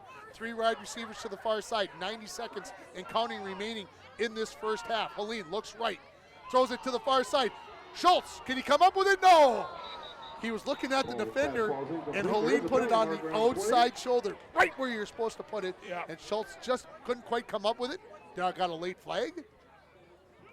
I Is there thought a he might. flag? He had a grab, and I think it's going to be in There is a flag. He was standing in front of it. We're going to get a pass interference call Yes, here. you are. And we could get another 15 because I can hear the Mesabi East coaches, and they are less than happy with the call. Imagine that. So this will be a 15-yard penalty on the Giants, and the Broncos will have 1st and 10. From the At line the- of scrimmage, is that where It'll they're be taking it 15. from? It'll be 15 from the line of scrimmage, so the Broncos will be inside of the 20-yard line. And we're getting, maybe it should have gone. The 15-yard penalty that brings So up international Broncos- ball. It's first down. Broncos will put it right at the 20-yard line. So this umpire, he's having a little issues here. Over now with the ball on the Mesabi East 20-yard line. 1st and 10. So really only a penalty of 14 yards, but we'll give I think they just like to put the ball on the line so they can keep things easy, right? 1st and 10 and keep the ball rolling. Box back, hand off to Jermaine, and he's going to be ripped down in the backfield, and he could have fumbled it, and they say no, he was down, but it's going to be a loss of 3 yards, and the Broncos are going to take a timeout with 1:15 remaining. Second and 15. So this is going to be a run by Jermaine, and we're going to see where they put the ball down. Timeout, international foul. They're going to put it right down at about the 23-yard line, so a loss of 3 yards. 13 left in the first half, folks. 2nd and 13 coming up here out of the timeout. So, George, you got a chance to be coach here again.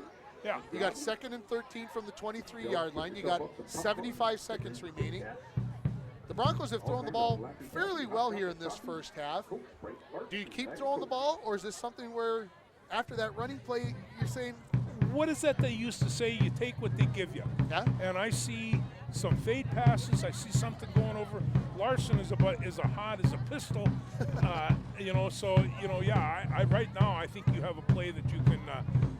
10 catches for 123 yards, or 129 yards, excuse me, in the first half. Yeah. That's pretty hot That's right not there. bad. That's not too shabby. No. And so as we come out of the timeout, the Broncos have the ball on the near hash.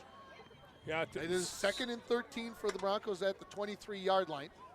Mathis in the backfield along with Helene, 2 wide receivers to each side of the field.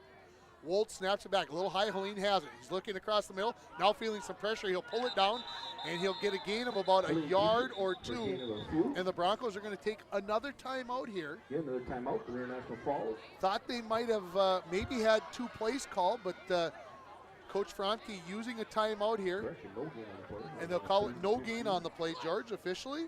So it'll be 3rd and 13 for the Falls when we come out of the timeout. Stay tuned here at halftime. We'll get all the stats added up for you. We'll do the recap. We'll have some, Fired up. I don't know. We could even play the rest of that interview, Mr. Producer. If somebody needs a rest, for example. Well, we're going to do some camera switching. Oh, we're going to do some Try to get camera that work. sideline camera back up, so we're going to start by playing an ad. So we're going to play some ads. And as you may notice, we had a sideline camera a little earlier in the game. We're going to see if we can get that back into play. We've got the scoreboard back into play, so that's good stuff. So we're working through some technical difficulties, but we're happy to have you along on kcc-tv.org and also on Midco Channel 7 as the Broncos have 3rd and 13 from the Giants' 23-yard line. Helene drops back to pass, looks across the middle, flicks it to Sari going on the drain pattern. 15, 10, breaks through, and he should have enough for the first down. The clock will stop with 59 seconds remaining as Sari comes up with the catch. And we'll see where they, we got a late flag, George. We got a late flag, and I didn't see, so they got a holding penalty on the Broncos. So basically from where they put that flag down, it's almost going to go right back to the original line of scrimmage. Holding call against International Falls. So the Broncos will come up with their 4th holding call. I'm getting angry, George. I'm going to grab hold of your sweatshirt and shake it a little bit, and then I'm going to see this replay. Can we? Oh, we did not see the holding call there, but the officials are never wrong. From the foul, looks like it'll be about 3rd and 11. And the Broncos are going to take their last time out with the clock stopped. Ooh. Okay, so they're going to put the ball down at the 21-yard line. It's going to be 3rd and 11 for the Broncos there. The rest of the cheerleaders are Cambria Keith, Keisha Kittleson, Shania Larson, Josie Mason, and Alyssa Short. So, Again, thank you, ladies, for all 59 your seconds hard work. remaining, 3rd and 11 yards. Helene's been throwing the ball so well, and I haven't had a chance to add it up yet, how many times he's already thrown the ball, but I know it's a lot more than 10 because Riley Larson has 10 catches. 1, 2, 3, 4, 5, 6, 7, 8, 9, 10, 11, 12, 13, 14, 15, 16, 17, 18, 19, 20. I got more than that, George, Oh, yeah? on my quick count. I got 23, but that's just me scanning very quickly. So No, I was scanning quickly. 23 passes in the first half, and we're not done yet with 59 seconds remaining. The Broncos have used their last timeout. The Giants have 2 remaining. As the Broncos come out of the formation, or out of the timeout, excuse me, Larson and Sari on the near side of the formation. Those are your 2 wide receivers to the near side. Helen Schultz to the opposite side. Helene from the far hash. Looking right, now comes back left, throws across the middle, just out of the reach of Riley Larson. And now we'll bring up 4th and 11 for the Falls. 4th and 11. From the Giant 21-yard line with 55 seconds remaining. That's the only incomplete pass, only 2 incomplete passes to Mr. Larson tonight. Where he was the So, intended receiver. Where he's Yeah, intended they've been- receiver. He's that got one- up 12. That one was a little bit longer. That was a long post pattern there and nearly hit him there. They're going to bring Tucker Held to the near side. 3 wide receivers. Now Larson going to go inside. They're going to kind of bunch up a little bit to this near side. as the Giants come out 3-on-3 out here. Look like they're going to pressure from the far side. They get a late blitz. Halid throws it across the middle. Sorry! Oh, it hit him in the hands and he couldn't come up with it. And the Broncos will turn it over on downs. Ooh, the third time the Broncos maybe had a touchdown pass go through their hands. As a former student stopping by to say hi, always good to see them. Morgan Hedlund out at the University of North Dakota. And so 1st and 10 coming up for the Mesabi East Giants. 50 seconds remaining in the first half. Will they go back to the halfback pass? The game I watched, George, they threw it 5 times from the halfback pass. They will use it. I think that's what's coming. On one of these plays coming up here, Hanuksala puts a man in motion. Turns around, There gets it it to is. Meyer. Larson in the backfield. It was going to be a reverse. He picks it up, and he is going to be thrown for a big, big loss there. Riley Larson, not fooled. Coming up off the bottom of the pile, number 58 and number 54. And so the, boy, that could have turned this game around if the Broncos could have recovered that fumble, George. Holy cow. So it is going to be a loss. We'll call it a loss of 10 yards on the play. Now I'm going to give that to Lavander, right? Was he the one that dropped? That's true. Yeah, I don't know. It's tough because you get a guy and the ball fumbles, and so last play probably here of the half, unless it's a defensive penalty. Hanuksala drops back to pass. Looks to the far side, and Skelton can't come up with that. And that play was broken up by number 17, John Borger. A very nice job, too. He got a hand in there on the incomplete pass. And so the clock stops with 5 seconds left. And I got a little ahead of myself, right, George, with saying it was going to be the last play. I thought they were going to run the ball. That's why I thought it was going to be the last play. So 5 seconds now remaining. Broncos leading at 22-8 as the Broncos have scored 3 touchdowns in response to Mesabi East's first score of the game. And some new personnel coming in here for the Giants with 5 seconds remaining. So it makes me wonder what they're up to. The Broncos have 4 D-backs nearly 20 yards off the ball here. 2 wide receivers to each side. Hanuksala puts a man in motion. Now 3 receivers to the near side. Hanuksala drops back to pass. Looks across the middle. 1 receiver down the far side, and it's well overthrown. And that will bring us to half with the score. International Falls 22. Mesabi East Giants 8. We'll take a break and we'll come back with more. From Sports Stadium, you are watching Bronco football on KCC TV and on KCC-TV.org. A special thank you to Jay Boyle for his awesome technical skills in putting this broadcast together. Special thanks to Tim Ringhofer and George Freight for volunteering their time as game time announcers. To our camera people, Robert Sullivan and Taylor Wilson, and also to Darcy Sullivan on the production side. We would also like to thank KTI Kuchiting Technology Initiative for their financial support, and to ISD 361 for their support in making this broadcast happen.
Well, welcome back here to halftime as George and I have got all our stuff added up and put things in kind of a context. We may disagree by a catch or two, but we'll try to do what we can here. I want to get everybody updated on a couple scores, George, and get you updated because there were some games that we were quite interested in, right? Yeah. First one, halftime. Grand Rapids 14, Hermantown 7.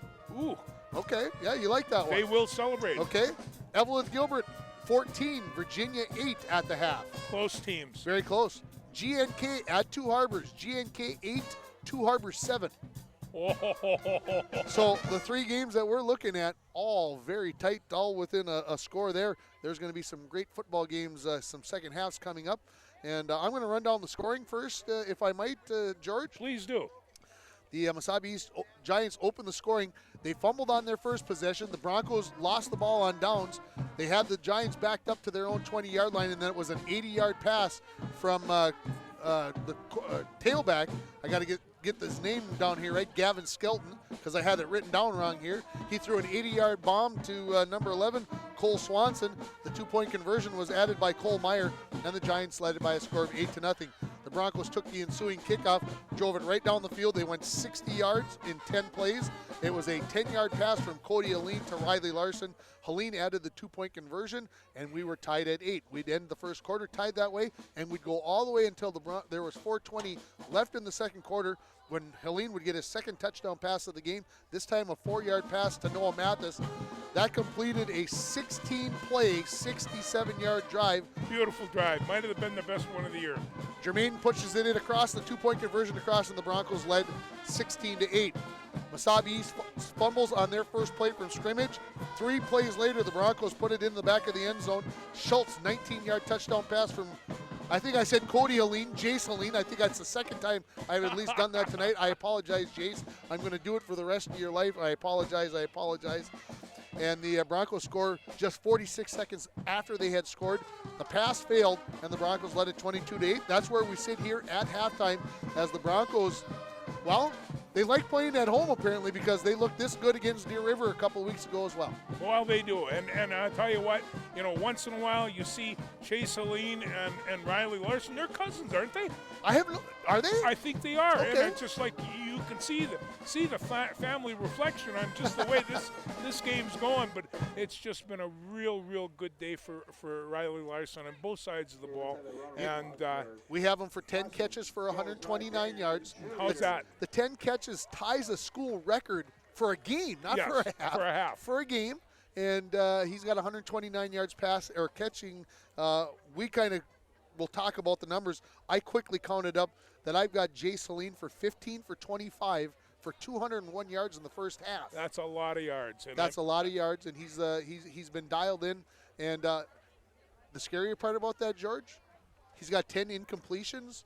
3 of those were touchdown passes I know it, they dropped them. that were dropped. They dropped them. Think about what his numbers could be like if they hadn't dropped those 3. And again, nothing against those guys. I'm just stating the fact that those kinds of things happen.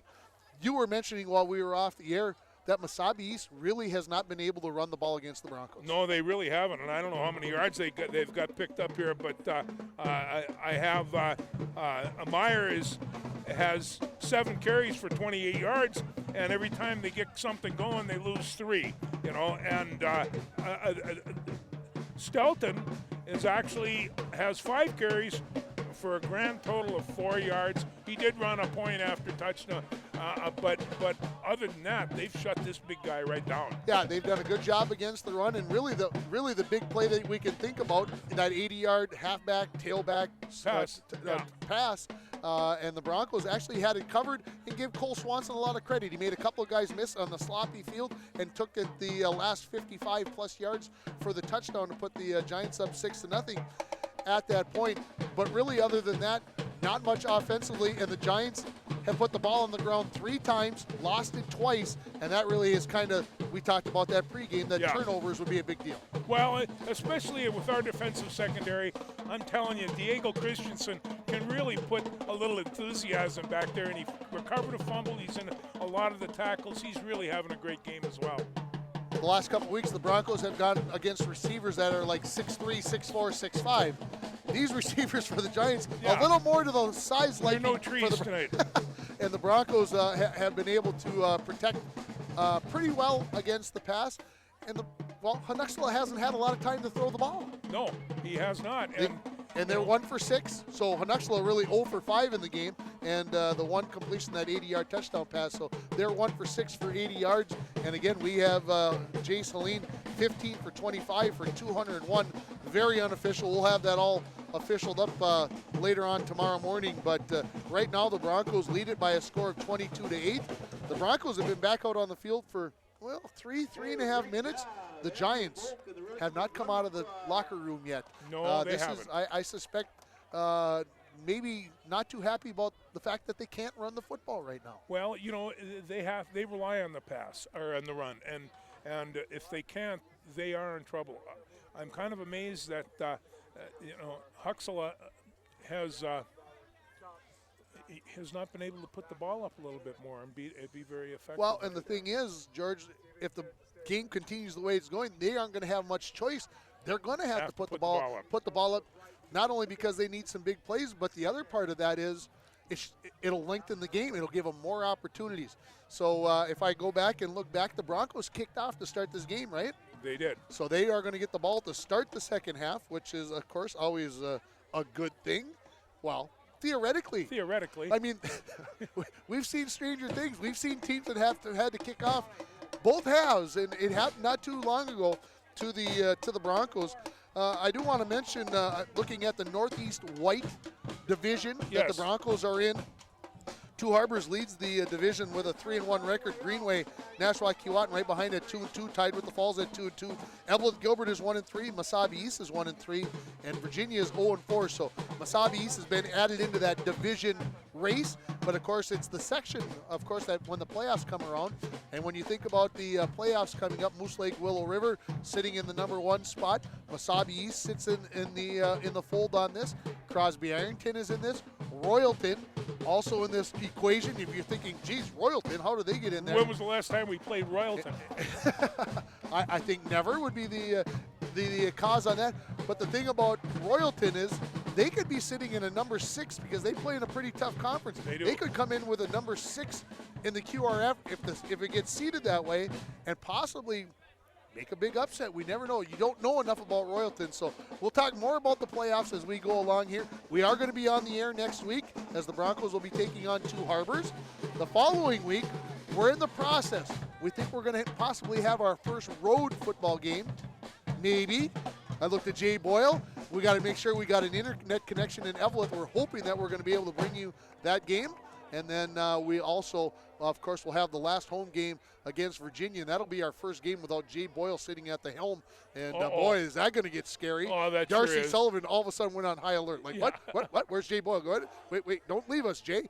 As we need his abilities to make everything happen for him. Again, we thank him for that. And the two teams are ready to get this second half underway. And Coach John Fromke has been talking to the officials forever down here. I don't know what they're talking about, but the conversation has been lengthy and it has delayed the start of this second half. Which, well, it's such a nice night, George. How can you? Where else could you want to be? I We're love right Friday here at nights. Sports Stadium. So as we come out of this here, the Broncos are going to be going right to left in this third quarter. This first series of the third quarter. I suppose I could have covered myself there, but getting ready to kick off here from the 40-yard line. Looks like is going to be, well, somebody's got to bring a tee out onto the field. And there it is. Number 11 is going to get Cole Swanson is going to kick off here for the Giants. Back deep is going to be Brian Koenig is standing at about the 25-yard line, and then Tucker Hell and Tristan Thompson standing back about the 15-yard line. And the other three guys up very, very close. Could the Giants come out with an onside kick here to start the second half? That would not surprise me in the least. No, they're going to have to scrabble to get something rolling for them, and so Swanson they don't kick so hot anyway. ready to get things underway here in the second half with the Broncos leading it by a score of 22-8. The ball is in the air. It is deep. It's to the far side. Hell catches it on the run at the 20. Turns north and south, 25, 30. Looks for a block. puts his head down, and he'll get out to about the 34 or 35-yard line.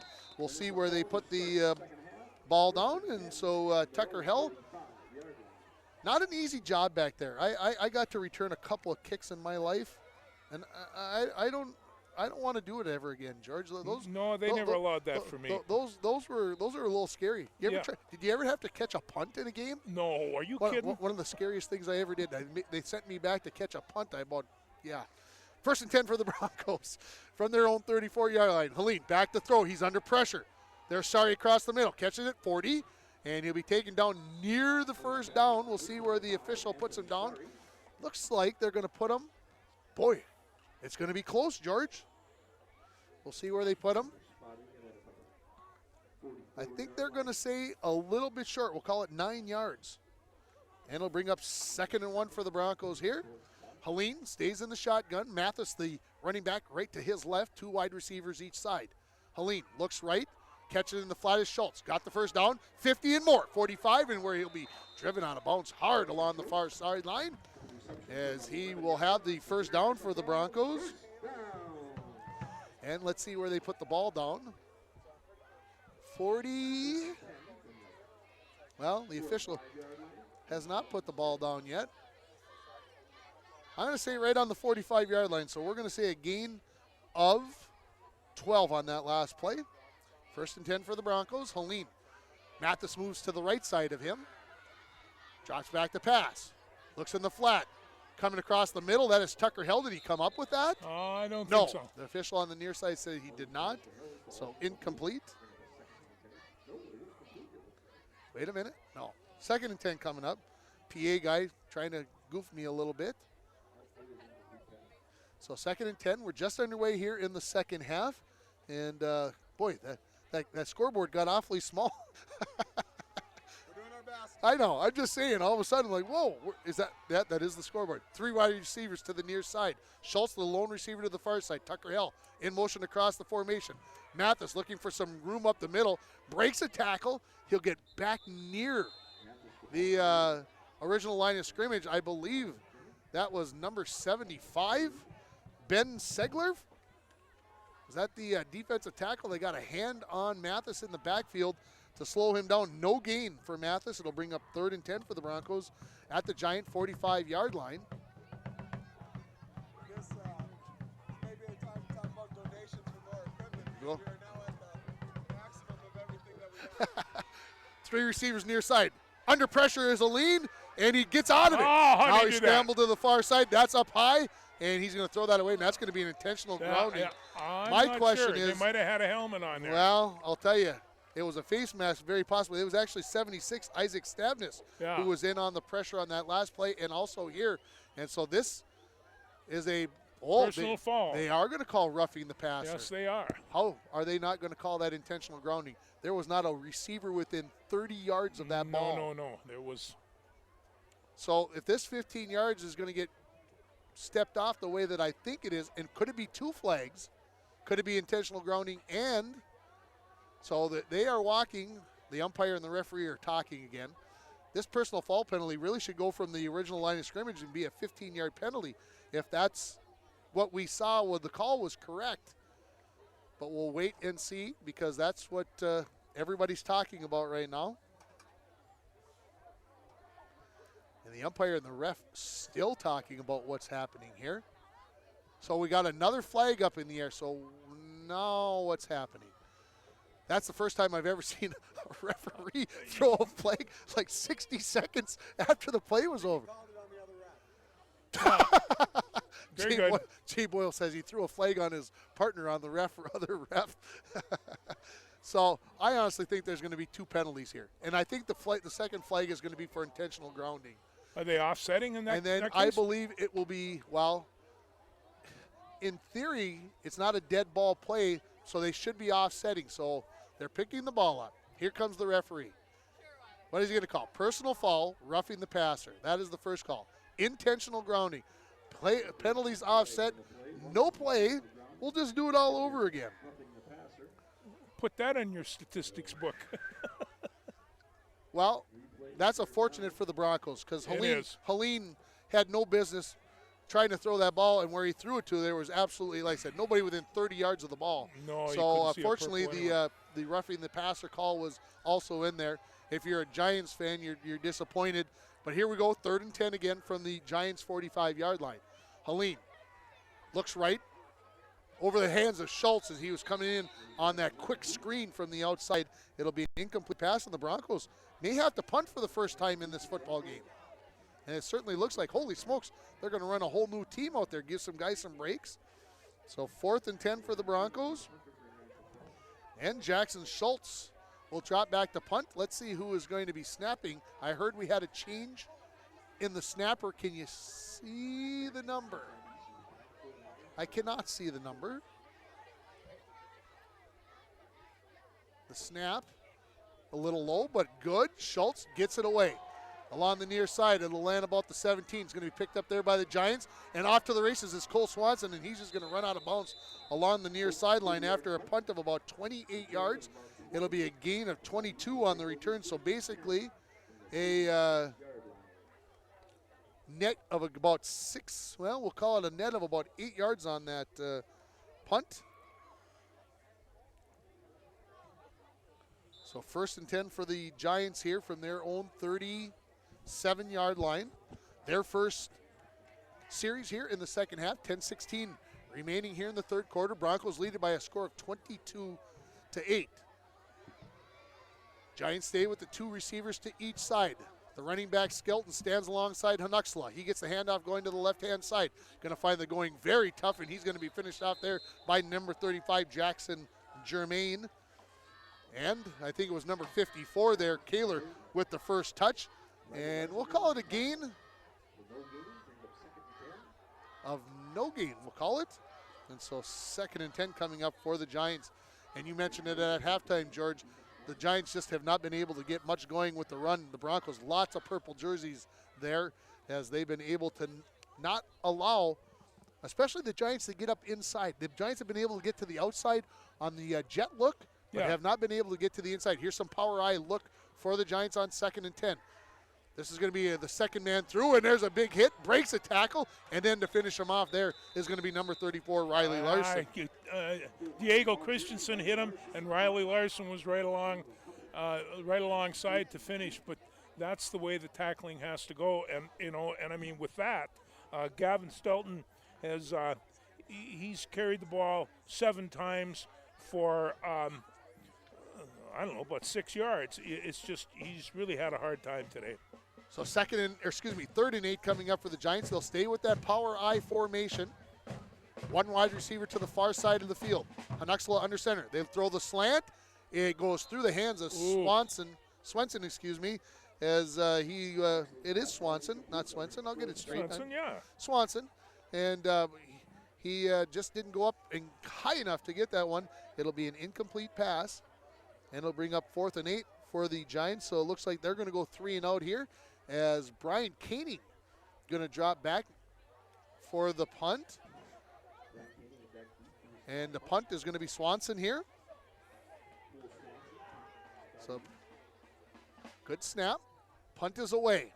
High. Koenig going to come up, take a fair catch, and he will catch it at the 34-yard line. Just what you need your punt returner to do. That was perfectly done. It's going to be a punt of 27 yards. No return, and the Broncos will have it for the second time here in this ball game from their own 34-yard line, just inside the 35-yard line, about right where they started their last series.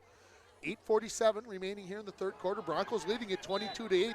That was your score at halftime. Keep in mind, only 6 seniors on this Mesabi East team. They're all coming back. Helene with the running back Germain in the backfield. Larson catches the ball 35, 40, up the near sideline, 45. He's got a first down. He's going to be taken down in a splash of mud near the 50-yard line. And Riley Larson has just set the school record for catches in a game with his 11th catch. It's a gain of 15 yards for Larson. And it's 1st and 10 for the Broncos just inside midfield. Larson trying to clean the mud off of his gloves and his arms as he tries to catch a football here possibly in the future. 1st and 10. Helene, Germain in the backfield with him. Here comes the blitz. picked up by the Broncos. Jermaine in the flat, got it at the 45-40, breaks to the outside, 35-30, and brought down about the 25-yard line. What a beautiful ball thrown there by number 2. I didn't know Jackson could catch, and there it is. And a beautiful ball caught there as Jermaine will be picking up. We'll see where they put the ball down, about the 26-yard line. We'll call it a gain of 27. And the Broncos, another first down here. This one will be in Giants territory at about the 26-yard line. Helene along with Mathis now in the backfield. Hell comes in motion. He takes the pitch. Looks like he's got some room to the outside. 25, 20, stiff arm, and he'll be thrown out of bounds near the 15-yard line. It'll be very close to another first down for the Broncos as the edge got hooked there. Give Gavin Lovelace the kudos on that play as he got the hook block on that end and allowed Hell to get to the corner. He improves every game he plays. We'll call it a gain of 9 yards for the Broncos. 2nd and 1 from the 17-yard line. 3 wide receivers to the far side. Larson, the only receiver to the near side. Helene takes the snap, looks right, now comes the left. Fade to Larson. Touchdown! Beautiful catch. 2nd touchdown of the game for Riley Larson, and the Broncos lead it 28-8.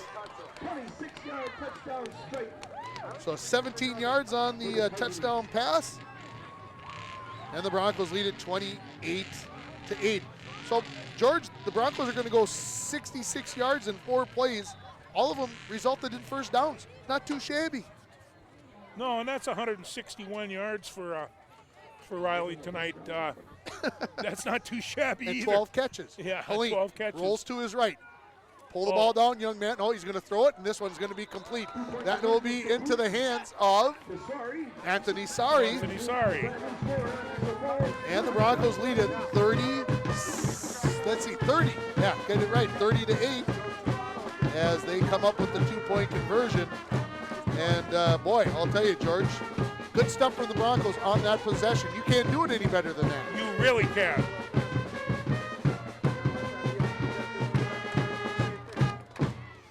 So the Broncos increase the lead to 30-8 as the Falls High Band.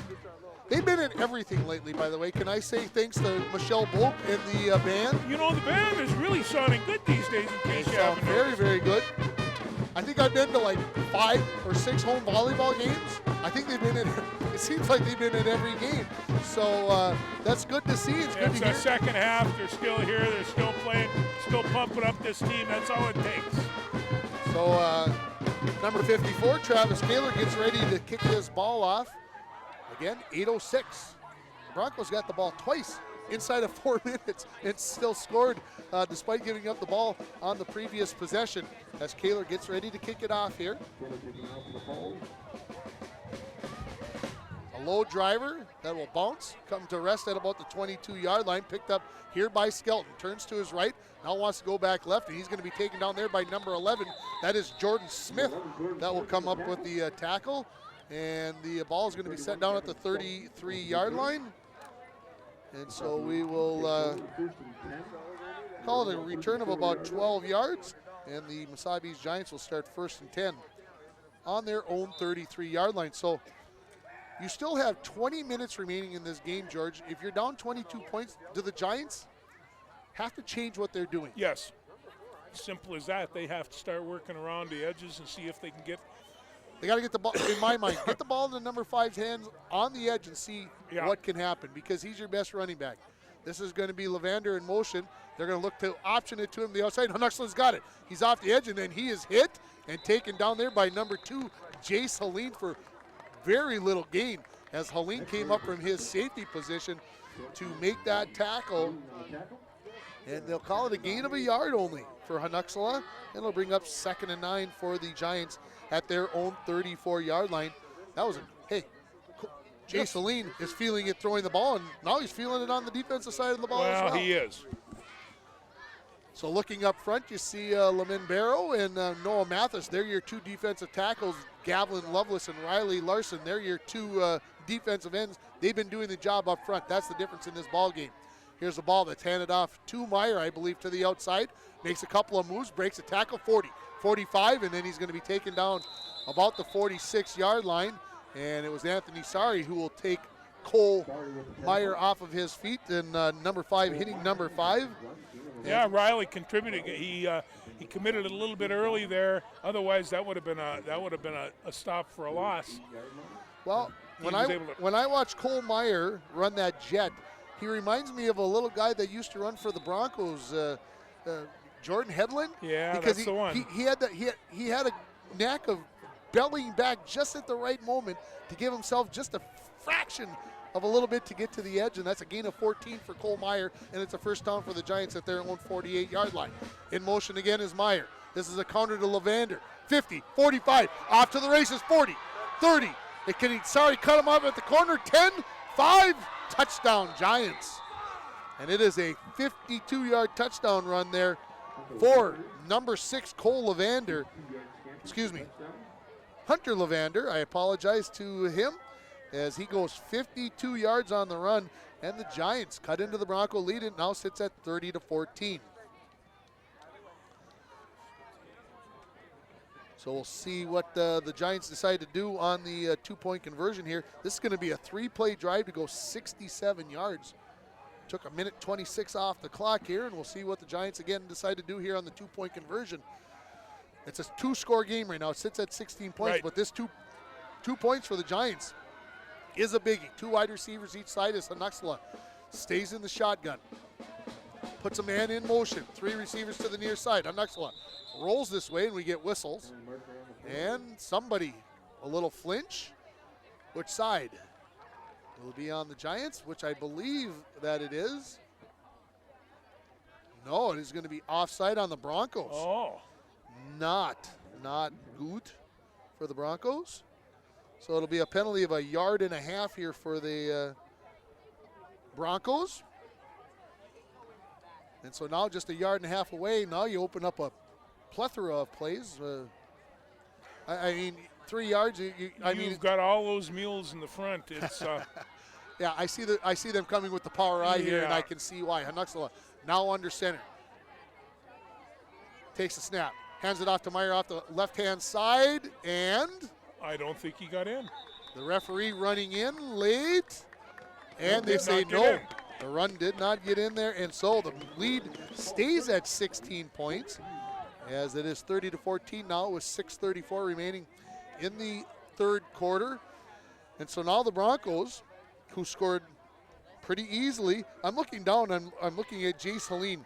He threw the ball. He threw the ball 7 times in the first 2. He's thrown the ball 32 times in this game already. Yes, I know it. It's an amazing number. It is. So I don't see any reason why the Broncos would back off on what they're doing.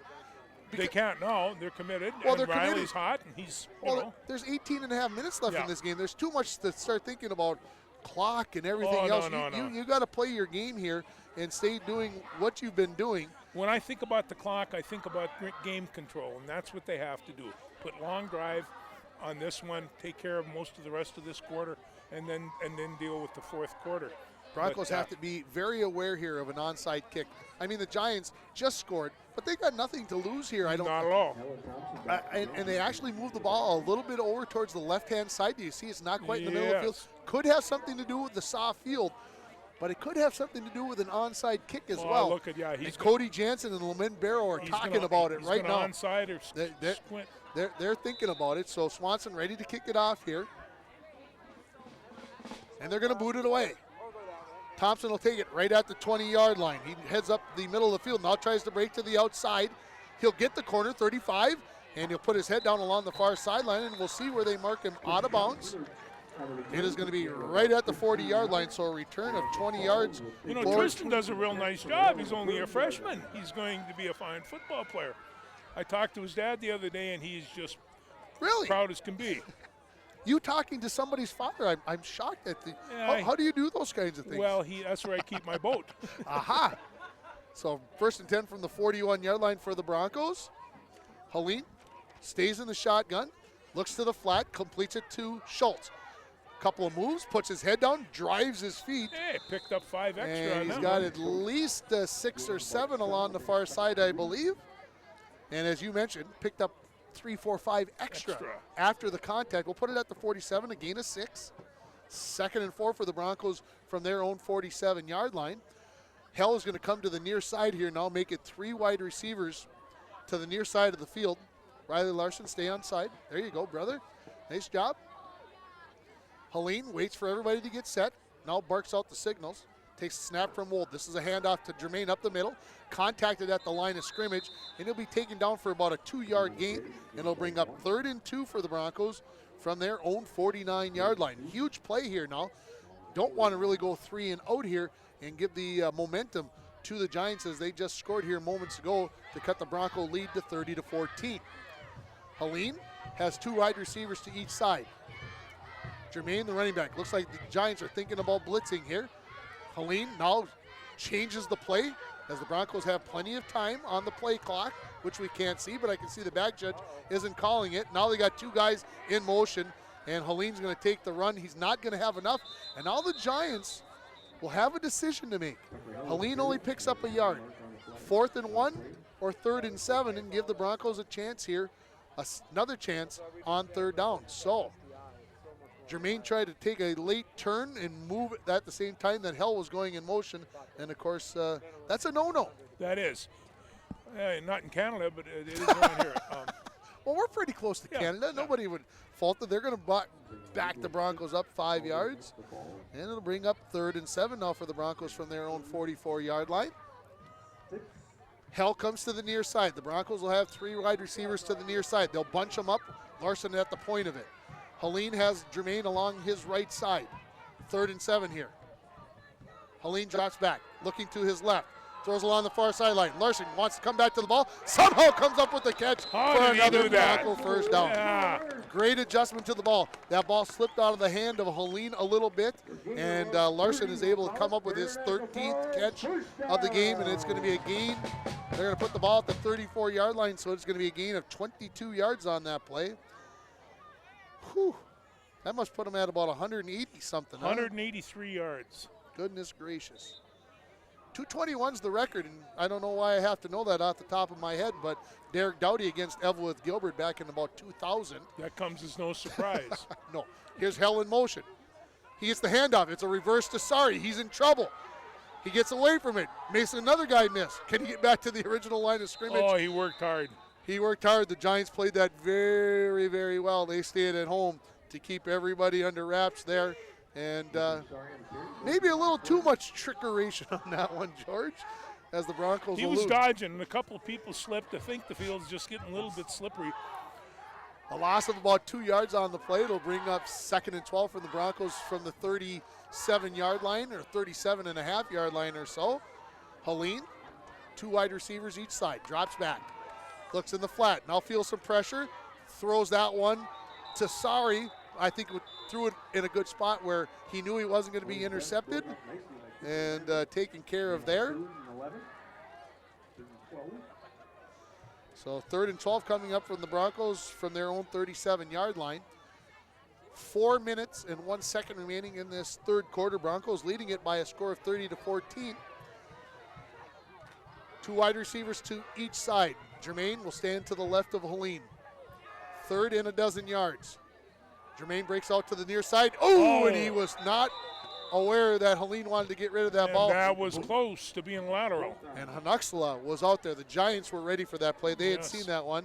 And now the Broncos on 4th and 12 will have to decide here, are they going to punt from the 37-yard line, which doesn't seem likely, or are you going to go after it? And the coaches have made up their mind.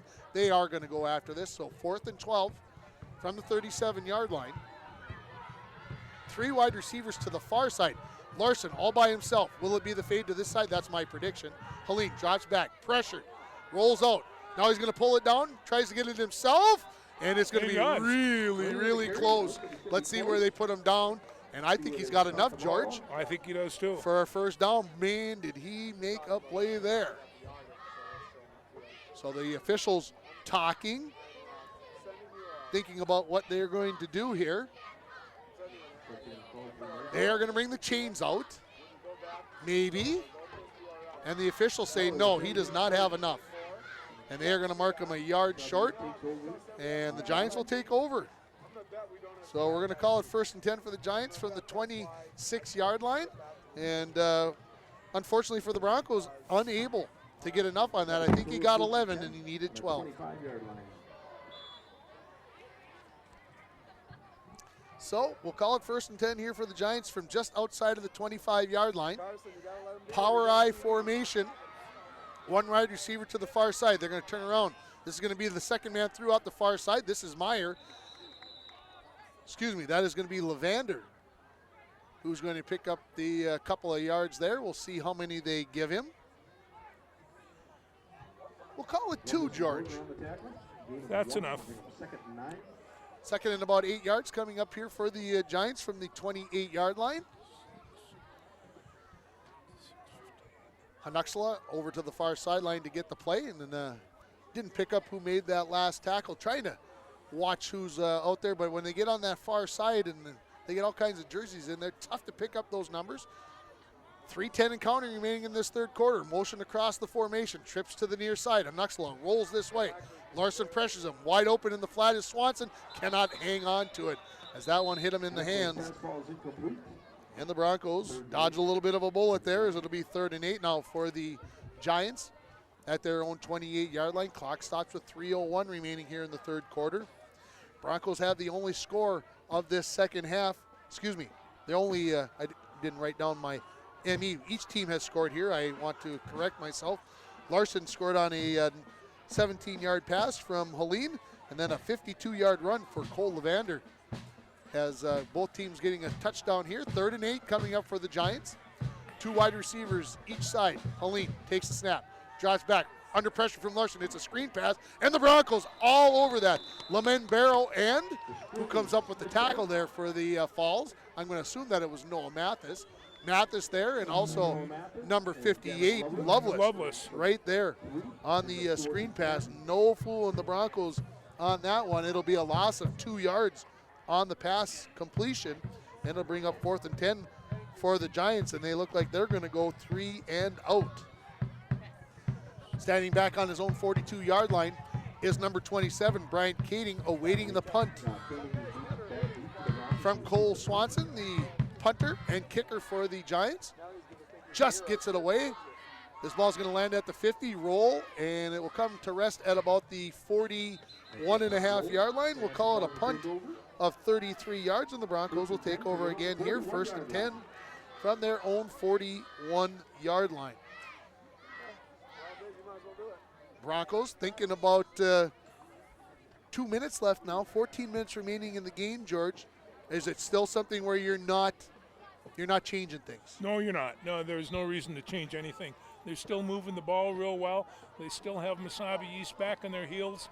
Mesabi's the one that's going to have to make the changes. It doesn't have to be the Broncos. Motion across the formation for Sari. Now 2 wide receivers each side. Helene drops back, looks down the near side. Sari over his head, touched it, and just could not come up with that as Skelton got a late hand slap in there along the head, and Skelton was trying to say, I didn't touch him. It was a good no call. Good no call. I'll go along with you on that. And boy, I'll tell you, Helene dropped another ball in there just out of the reach of Anthony Sari there. So bring up 2nd and 10 here now for the Broncos. Finally getting the ball set back down. Here's the umpire as he's drying it off as it landed over on the very wet and muddy sideline here on the near side of Sports Stadium. And this field's going to need some TLC, some love coming up this week. So it can be look ready. At Larson's jersey. You can hardly see it. To get it ready for the Bronco game next Friday against the Two Harbors Agates. 2nd and 10 for the Broncos. Helene looks to the flat. Larson has it. 14th catch, 45. Breaks a tackle, spins, gets to midfield, drives forward for the first down. Larson for a gain of 11, and that's an international ball, first down. So we'll call it a gain after the referee sets it down. We'll call it a gain of 12. And first down for the Broncos at the Giants' 46-yard line. They'll restart the clock here once they set the chains. 195 yards so far tonight. Not too shabby. No. Under 2 minutes remaining in the third quarter. Broncos looking to add to their 30-14 lead. 3 wide receivers to the far side of the field. Ball on the near hash. Helene looks for Larson down the near side. And Larson, I hate to say that. Yeah. He's running out of gas. Yeah, A he lot was. of fade patterns, a lot of crossing patterns. I think he looked back at Helene and he's like, man, I didn't want you to throw that one to me. I'm pooped out. Yeah, he is. And they're going to give him a break. He's actually going to come off. Here comes Tristan Thompson onto the field, and he just had nothing left to give on that one. He was asking for more power from the engine room, but there was none to be given. Most of these guys go both sides, and and it's tough this time of the game. 2nd and 10. Helene drops back again, throws down the far side. Schultz open, got it. Oh, great through. I was going to say he's got it, and I think it went through his hands. I'm not 100% sure, but it'll bring up 3rd and 10 now for the Broncos from the 46-yard line. Okay, I got to count this up, George. 4, 7, 8, 9, 10, 11, 15 passes. That means Helene's thrown the ball 40 times in this game already. 40 times he's thrown the ball in this game. And I got to say he's over 20 completions, both of them team records already, and we still have over a minute and a half remaining in the quarter. Here's a bad snap from Wolf. Helene chases it back, throws out to his right, and it's going to be caught by Sari. Breaks a tackle. Look at that. He's going to have more than that and get out of bounds as Helene. Oh, they pulled that one.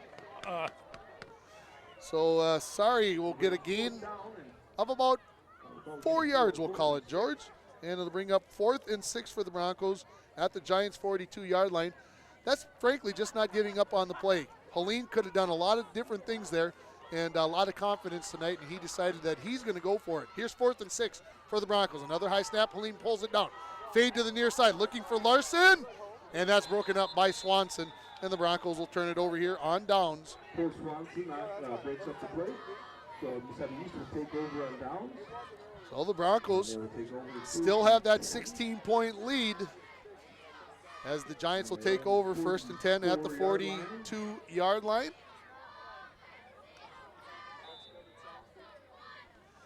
So the Giants break the huddle here with 83 seconds remaining in the 3rd quarter. They'll stay with that formation of 2 receivers each side. Hanuxala. Will they get the ball into number 5's hands? That's where I want to put it behind the Giants. He's in motion.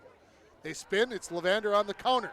He scored on this earlier in the game. He breaks a tackle, and he gets out near the 50-yard line. I think that was Lovelace who got a piece of him there. But Levander will pick up 6 yards. That's been about the only effective play that they've had tonight. So 2nd and 4 coming up for the Giants at their own 49-yard line. Under a minute now remaining in the 3rd quarter. They're going to come up with the power I formation.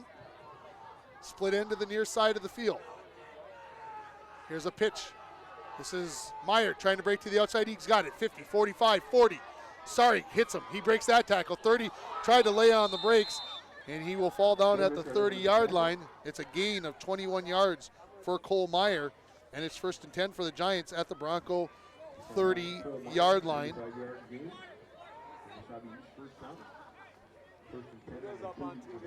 This is the thing that scares me right now, George. It's a 16-point game. How many yards did he get that last round? He got 21 yards that last round. Oh, that's not good. So here comes Jared Wold into the game. He'll replace Lamin Barrow at one of the tackles. The Giants, well, a little late decision. They are going to have 2 wide receivers each side. Skelton, the running back, alongside of Hanuxala. He gets the handoff, looking to come up the middle. Waiting.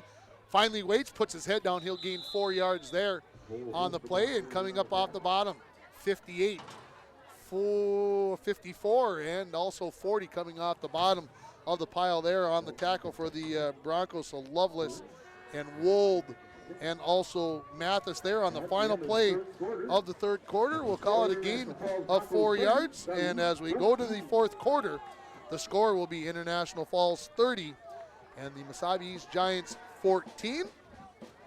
And has our producer got a commercial to run for us? So well, I wanted to see what she would do when I asked for that commercial, because he's like, no, I'm not sure how to do that.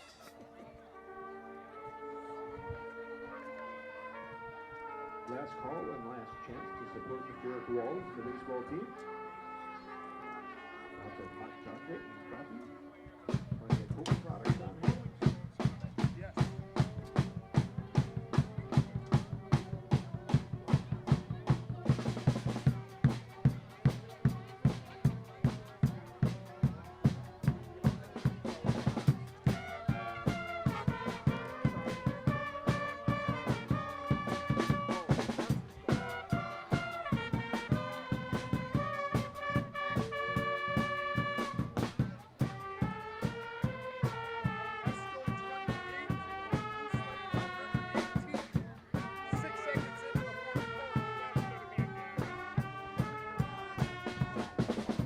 Special thanks to Tim Ringhofer and George Freight for volunteering their time as game time announcers. To our camera people, Robert Sullivan and Taylor Wilson, and also to Darcy Sullivan on the production side. We would also like to thank KTI Kuchiching Technology Initiative for their financial support, and to ISD 361 for their support in making this broadcast happen. Welcome back here, as this is Cole Meyer trying to get to the outside, and he slips, loses an edge there, and it's going to be a loss here for Meyer. On 2nd and 6, it'll be a loss of 1 for Meyer, and it'll bring up a 3rd and 7 situation for the Giants at the Bronco 27-yard line. Quick update, Moose Lake Willow River trailing Esco 20-18 first play into the 4th quarter, and Virginia leading Evelyn Gilbert 27-24 in the 4th quarter. 3rd and 7 for the Giants, 2 wide receivers each side, in motion. Little counter play. This looks like Meyer trying to get to the outside. He's got the corner, 25-20, 15, and he's brought down inside of the 10-yard line, I believe, on the far side, and he was able to get the corner, and a late flag comes up, and a couple of boys having a discussion, and here's, Jared Wold just got thrown out of this game, I think. Oh, my, yeah. I think Jared Wold just got thrown out of the game, and he better back off because he's done for the night. And that is the starting center for the Broncos, and that is a bad conclusion here because the Broncos could fight. Ooh. Don't throw that headgear. And he's been thrown out of the game, which means that he is done for next week as well. And that is, yes, George, that look is all warranted right there. So I believe the ball sits on the 8-yard line. So we're going to call it a gain of 19 yards for Cole Meyer. Then I believe we're going to have possibly 1 flag for sure against the Broncos and possibly 2 for, I don't know what the first penalty is. We're waiting for the referee to come out and call this and see what comes here. So we got personal foul on the Broncos. Then we got personal foul ejection. So we're going to have 2 penalties here on the Broncos. So I believe with the 2 penalties, it'll be a 4-yard penalty from the 8 and a 2-yard penalty to the 2, if my figuring sits correct. So I believe Mesabi East is going to have 1st and goal at the Bronco 2-yard line. If we do this correctly, they did go 4 yards, it looked like, and now down to 2. So the Giants have a chance to possibly cut this to a 1-score game if they can get the touchdown and the 2-point conversion. 11-17 remaining. Don't go away, folks. This could get real interesting here. So Hanuxala waiting for the officials to get everything set and everybody gathering around. And the officials, I think, deciding whether they've got the ball in the appropriate places. Now Hanuxala is going to run over and talk to head coach Steve Grams, make sure he's got the right play call. So we're going to put it at 1st and goal at the 2-yard line. It's about what it looks like to me from here. It's a tough angle, maybe sitting at about the 3. But we'll call it at the 2-yard line. Scoreboard has it at the 4-yard line. Looks like it's in farther inside than that, but here comes that power I formation for the Giants. Hanuxala under center. Turns around, hands it out to Skelton straight up the middle, finds the going tough, and then breaks a tackle, and he's in for the score. And it's a 30-20 game now, and here comes a huge 2-point conversion attempt, because if the Giants get it, it becomes a 1-score game. And if not, it'll stay 2, and that would make things a little bit more comfortable. So this 2-point conversion has lots to say on how this 4th quarter is going to play out. The Giants will put the ball on the left hash. Giants are huddling up here after the play call being run in from the sideline. Hanuxala goes under center. He's got a power I backfield behind him. Hanuxala turns around, hands it off to Meyer. Meyer off the right-hand side, and he is not going to bring that in. And the Broncos hold, and they remain up 30-20. And that is a big stop on the 2-point conversion. Well, as the old saying goes, there's a lot of football game here, and they're going to have to tighten the reins. So 10:52 remaining, 30-20. And the Broncos have been able to move the ball. They just haven't been able to finish the drive here. And that is going to be the big thing here, to see if the Broncos can add to this 10-point lead and make this a little more comfortable here going in. Who's the new center going to be? Ooh, that's a great question. Who do you think? Oh, I thought our producer had an idea who was going to come in and play center. It's going to be a great thing to watch out here for, and somebody's going to have to make a well.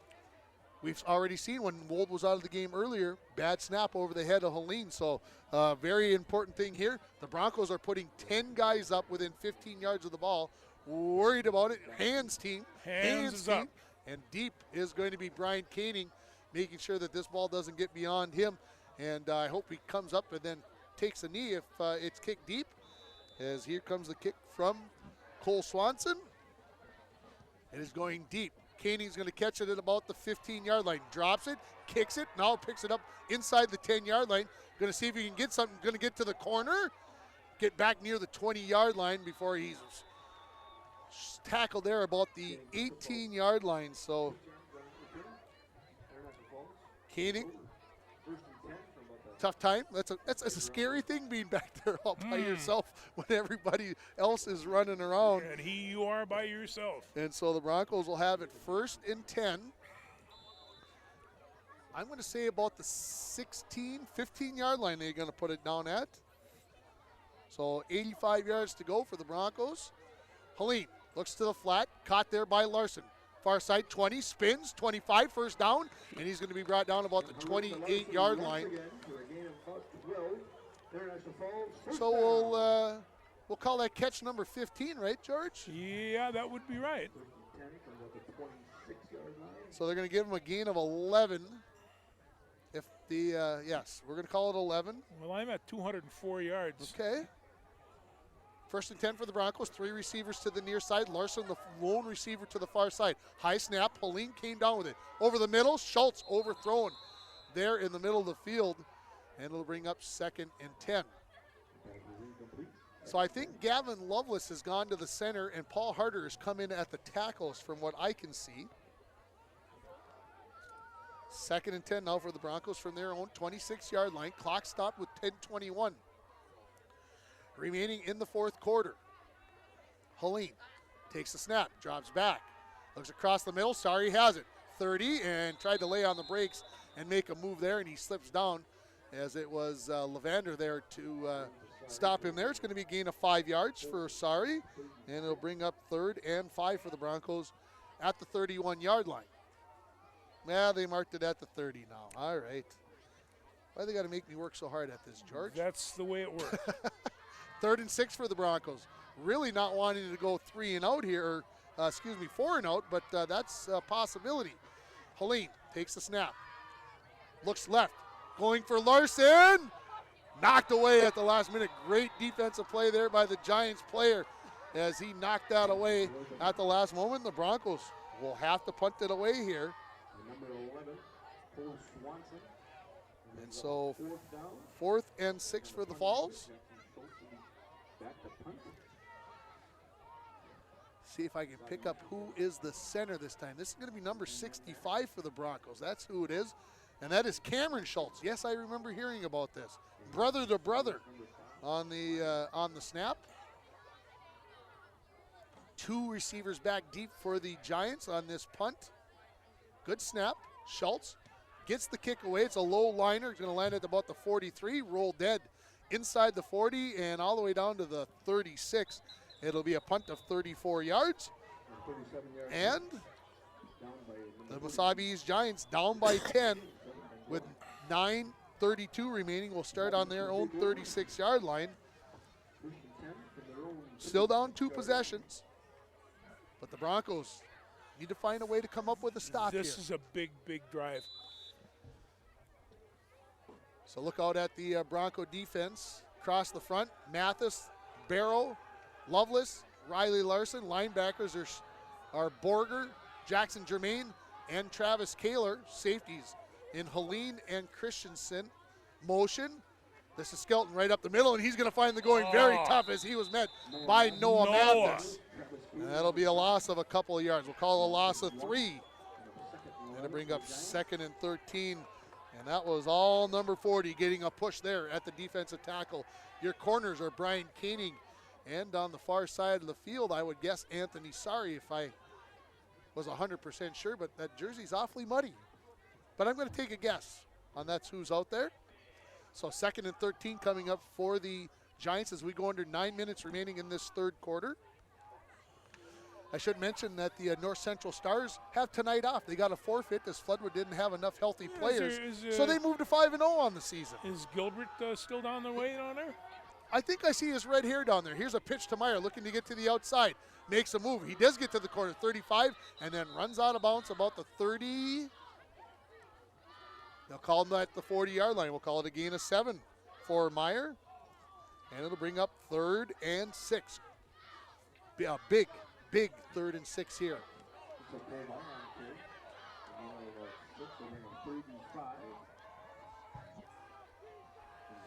So the Broncos on 3rd and 6. They're going to throw it or they're going to run it, George? They're going to have to throw it. They're going to have to throw it. Hanuxla in the shotgun. Puts a man in motion. 3 receivers to the near side. Bad snap. Hanuxla gets it. Looking for Skelton. He's in trouble. And he is going to go down there. Borger and Jermaine there on the tackle. You think that was going to be the halfback pass? I'm not sure, but it didn't work out, and they were throwing the ball up in the air. And we'll call it a loss of 5. And it'll bring up 4th and 11 for the Giants. Too early to try to go for it. They got to punt this away, right, George? Yes. Okay, they are. They're lined up as Cole Swanson back to punt. The Broncos are having none of it. They're going to keep 11 guys up on the line of scrimmage here. I don't like the way they're lined up, though. Oh, my gosh. They could have possibly thrown that right down the middle. What were they doing, George? I don't know. Oh, boy. That's going to be a 27-yard punt. Then the Broncos will take over. Ooh, we're going to talk about that one on tape. I'm going to talk. It was wide open. There was nobody there. No, and Stelton was actually came down through the middle, and he was wide open. I think, yeah, somebody, I'm going to look on the replay here, is Skelton. Skelton, I think, is the center, so he was not eligible. That's why he came so free and clear. So the Broncos 1st and 10 from their own 38-yard line. Under 8 remaining in the game. Up by 10. Helene. This is going to be him going off the far side. Pulls it down, 40. Gets to the 45, and he'll be taken down there in a mass of humanity on the far side. We'll call it a gain of, I believe, 7, but we'll wait for the down marker to set. They're going to put it right at the 45-yard line. Gain of 7, 2nd and 3 for the Broncos. And the Chase has 12 carries for 59 yards tonight, which is not bad considering how he's been throwing the ball. No. Clock stays moving on that run there. I would hope that the Broncos would stay with that. Let that clock run a little bit here. Here's Helene, throws it out in the flat. Larson has it. And he's going to be thrown for a loss on that catch there. And we'll see if they even put him back. Let's see where they put the ball down, George, before we say no gain or loss of a yard. I will call it no gain. We'll leave it right at the 45-yard line. 3rd and 3 now here for the Broncos. Yeah, 3rd and 4. We are going to call it a loss of a yard. Sorry, George. Broncos, big play here. 6:40 and counting remaining. Jermaine, the running back, alongside Helene. In motion now. Comes Hell, I believe. No, this is Sari. Slips in the backfield, but gets his feet back. He's got enough for the first down, and he's into Giants territory at about the 46-yard line. Whew. Whoa, is that a nervous play for me, George? Well, that's his first carry tonight, too. No, that's his second carry. He had one earlier. That's a gain of 10 for Anthony, sorry. I remember. I don't know when it was, but I remember he had a carry. That was a biggie there. He slipped, caught his feet, and then was able to get north and south and get into Giants territory. So now the Broncos are working the clock here now. Look at how long they're waiting here. They are starting to play the game here, letting the clock run down. As the coaches have talked about this is something that they wanted to work on in games. There's a blitz coming from the outside. Helene up the middle.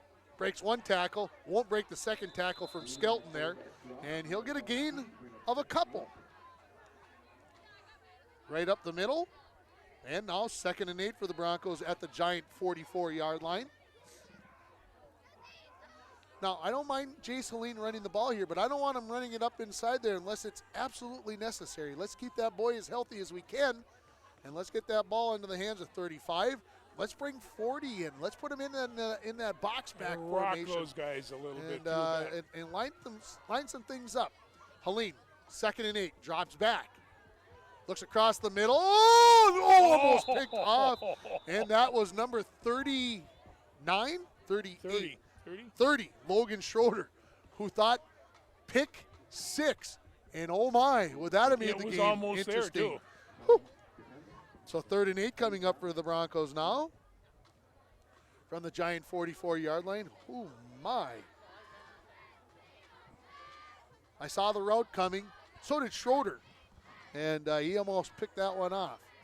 So the clock stopped with 5:17 remaining here. Oh, we got hang on. Late flag. Wait, what did I miss? Ooh, we had a false start, so that play even counted. All right. So the ball on the 49-yard line.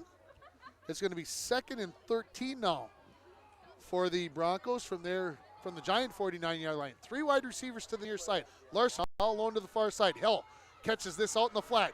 50, makes a move, and he'll get back to the 45-yard line. We'll call it a gain of 4. And the Broncos will have 3rd and 9 from the 45-yard line. Clock now goes under 5 minutes remaining. And the coaches that call the plays, no arms waving in the air, as they are waiting. Got 25 seconds from when the play whistle blows. And the Broncos probably only about 10 or 12 seconds in right now. Helene stands on the 50-yard line. Loveless snaps it back to him. Helene looks in the flat. Jermaine has it. 40, puts his head down, brings a tackle down the near sideline. 25, and the official says he stepped out of bounds. Are you sure, sir? I'm not sure of that. I'm not sure of that at all. 19 yards on the play, and it's a Bronco first down. 1st and 10 for the Broncos, more importantly. 4:28, and I will say, obviously, stepped out of bounds, so the clock will stop. The ball on the 26-yard line of the Mesabi East Giants. Here comes Anthony Sari off the field. He needs, I think, to get his cleats cleaned up here a little bit is what he's looking for. And the Broncos, 2 running backs in the backfield now with Sari and Jermaine. Helene takes the snap. It'll follow behind 2 lead blockers. 25, 20, 15. Breaks the tackle. 10, 5. In there. Touchdown! Broncos, and they take a 36-20 lead on the 26-yard touchdown run from Jace Helene.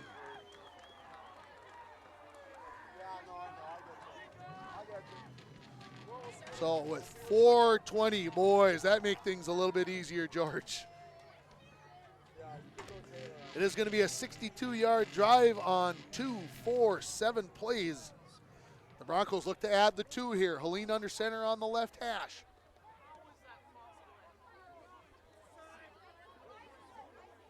Takes the snap. Comes to the near side. Looking. Throws across the middle. And Larson has it for the 2-point conversion. And the Broncos lead it by 18. And now a 3-score lead.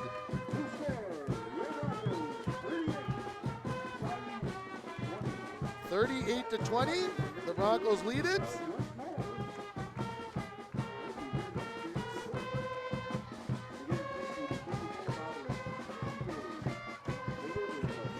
Can I go? Yes, you can. But I tell you what, Riley Larson's played the game of his life tonight, and he is really putting it on. What a display. 15 catches. What did we say? 204 yards, we're thinking? I had 204 yards, and that didn't include the point after. So as the Broncos come out here, now it's a matter of playing some defense, not letting the Giants make a big play here. And, of course, it all starts on this kickoff. We've got to make sure everybody stays in their lanes and does the things that we need to do. Got some youngsters out there, it seems. And I'll tell you, they've been having those youngsters out here all night. Yep. So that's one big thing here that this team has done. And get some of these young kids out there and give them some experience. The kick is away. Ball lands about the 26. fumbled at about the 28 by Meyer, or at the 22. He goes back, picks it up at the 19. He's under a little bit of a pressure and breaks a tackle on the far side, and then finally pushed out of bounds by the Broncos. I believe that was number 10 for the Broncos, that Tucker Hill, that got him pushed out at the last minute. So we'll see what the Giants decide to do here, as the ball is going to be set right on the 30-yard line here. 1st and 10 for the Giants. 4:11 remaining, and they've got to come up with 3 scores to overtake what the Broncos have done now with that 30-28 lead. So we suspect we'll see some ball they're going to go thrown up in the air here. See some aviation. 2 wide receivers each side. Hanuxla, the quarterback, puts Meyer in motion. Fakes it. Now going to throw long along the near side. Swanson, behind the defense there is number 82, Jamison Hill. And that ball just a little bit out of his reach. And Brian Kading looks to the sky and says, thank you. Yes, thank you. Because, of course, his job first is to make sure nobody gets behind him. And Jace Helene comes over to say, hey, just keep your head in this right now. We don't need to do anything crazy. So 2nd and 10 now coming up for the Giants from their own 30-yard line. Just over 4 minutes remaining. Nice play here. I like the idea. Get the Broncos thinking a little bit of a handoff to Meyer, who's had some success tonight. And so fortunately for the Broncos, nothing bad happened there. Looking for the slant. Now Hanuxla will head off to the far side. 35, 40, breaks a tackle down the far sideline. Makes a move along the far sideline, and will be brought down near the 40-yard line there by Brian Kading, I think, who went all the way across the field to make the tackle on the far sideline. They're going to put the ball down about the 40, right on the 40-yard line, so a gain of 30 yards for Hanuxla. And 1st and 10 for the Giants in Bronco territory. 3:50 and counting remaining. Hanuxla with Skelton behind him. Little motion, now looking deep down the far side. Against Sari, and he comes up with the INT. Yes, he does. Inside the 10-yard line. Attaboy. And Anthony Sari played that very, very well, and then came up with the INT, and the Broncos. Couple of big plays there for the Giants if that one would have been complete. And the Broncos will have it on their own 9-yard line, 1st and 10. First interception tonight, I suspect. Yes, that is correct. That's the 3rd turnover for the Giants in this ball game. And here comes Sari off the field. We're going to get 2 running backs in the backfield. We'll get a steady dose here, I think, of Jackson Germain and also Noah Mathis. Helene takes the snap, hands it off to Mathis. Mathis comes out the near side. Juking, jiving, and he may be out for about a gain of about 6 or 7 yards there for Noah Mathis. And when they put it all down, they'll call it a gain of 8 yards.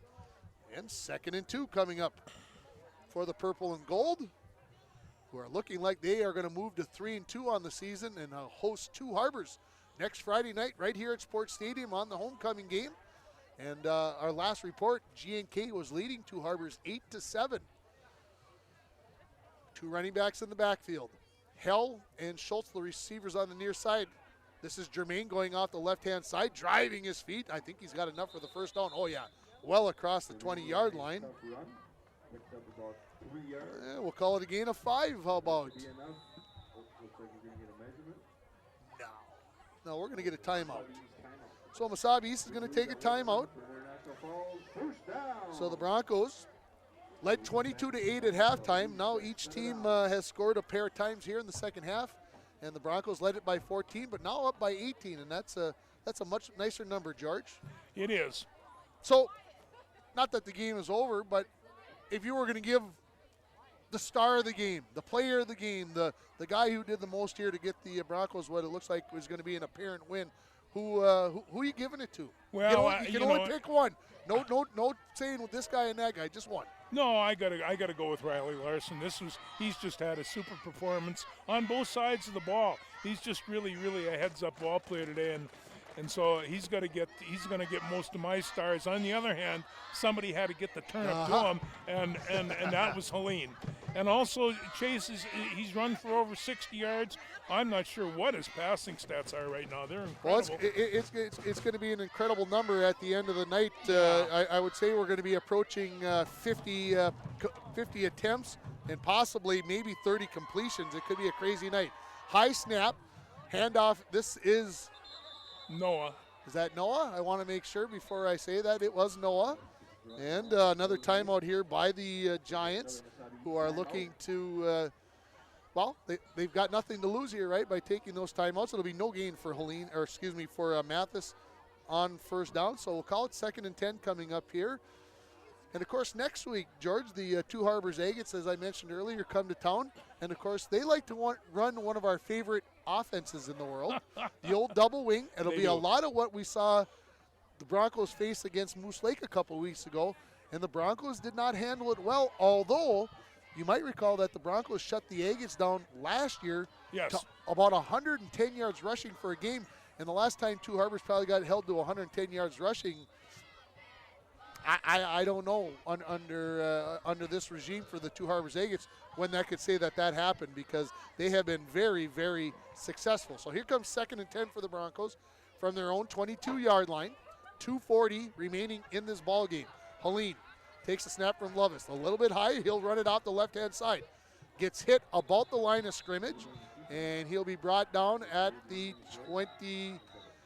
And the Giants are going to use their final timeout. Homecoming coming up next week. The Pep Fest will be, it'll be a gain of 1 yard, by the way, George. It'll bring up 3rd and 9. Homecoming Pep Fest, I'm sure maybe our good friend Darcy Sullivan will be there to maybe do some filming, all the stuff that's going on next week. I could try to run down the dress-up days. I know the first one is Home Run Sports Day. And I know there's a Dress as Your Best Friend Homies Day. I think that's Wednesday. And, of course, Broncos Day is Friday. And one of the days is Pajama Day. Is that Tuesday or Thursday? Do you remember, Mr. Boyle? Does that include the faculty? Because I No. I just won. I don't think so. And I'd gone to school to see that. I'll bet there will be a couple that will. I'm supposed to go career. They're different at the elementary. We got career day on Monday. Career day at Falls L. So they're also getting into the swing of things. And, of course, the parade next Friday afternoon, 1:30 in downtown International Falls. 3rd and 9 here for the Broncos.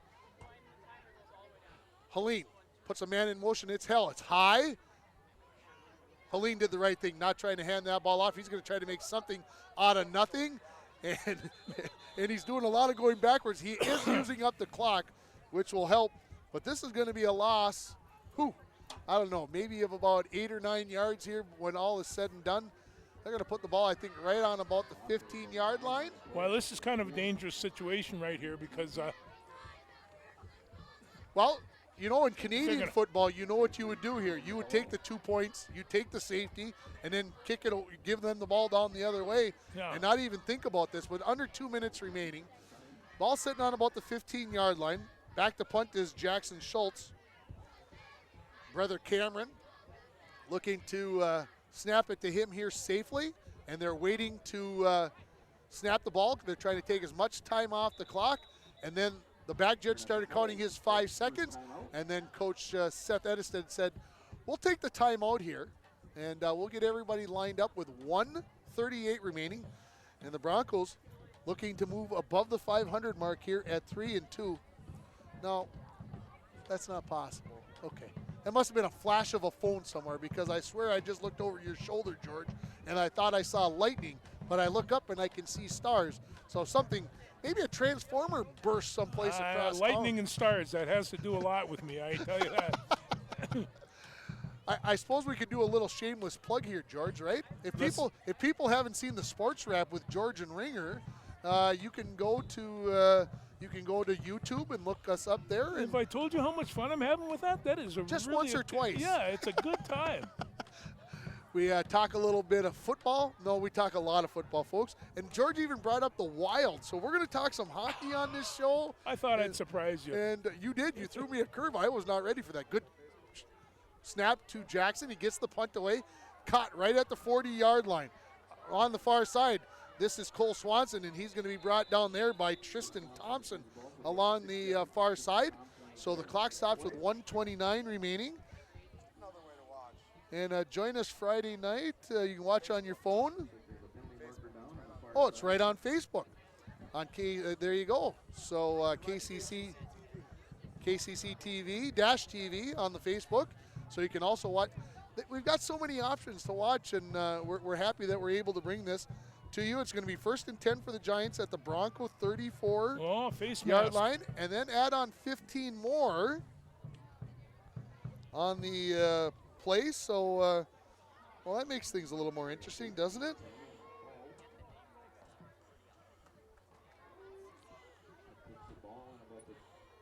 Young Ben Glowak getting in the game. What yard line did he say there? 22-yard line. Okay. Yeah, that's the. So that's where the Giants will have 1st and 10, trailing 38-20. 89 seconds remaining. Hanuxla drops back to pass. Looks into the flat on the near side. Skelton there cannot come up with the catch. So 2nd and 10 now for the Giants. No timeouts remaining. 85 seconds remaining in this game.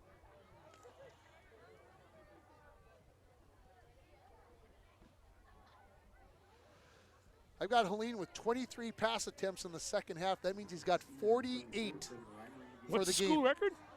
It was 40. Oh. Oh. he had that too, didn't he? The passing completion record was 19. That is going to also be destroyed in tonight's game. Hanuxla looking in the flats. Coming up with the catch on the far side is Swanson, and he will be taken down out of bounds on the far side by number 24, Diego Christensen. We'll call that a completion of about 6 yards, we'll call it. And it'll be 3rd and 4 for the Giants. 103 and counting.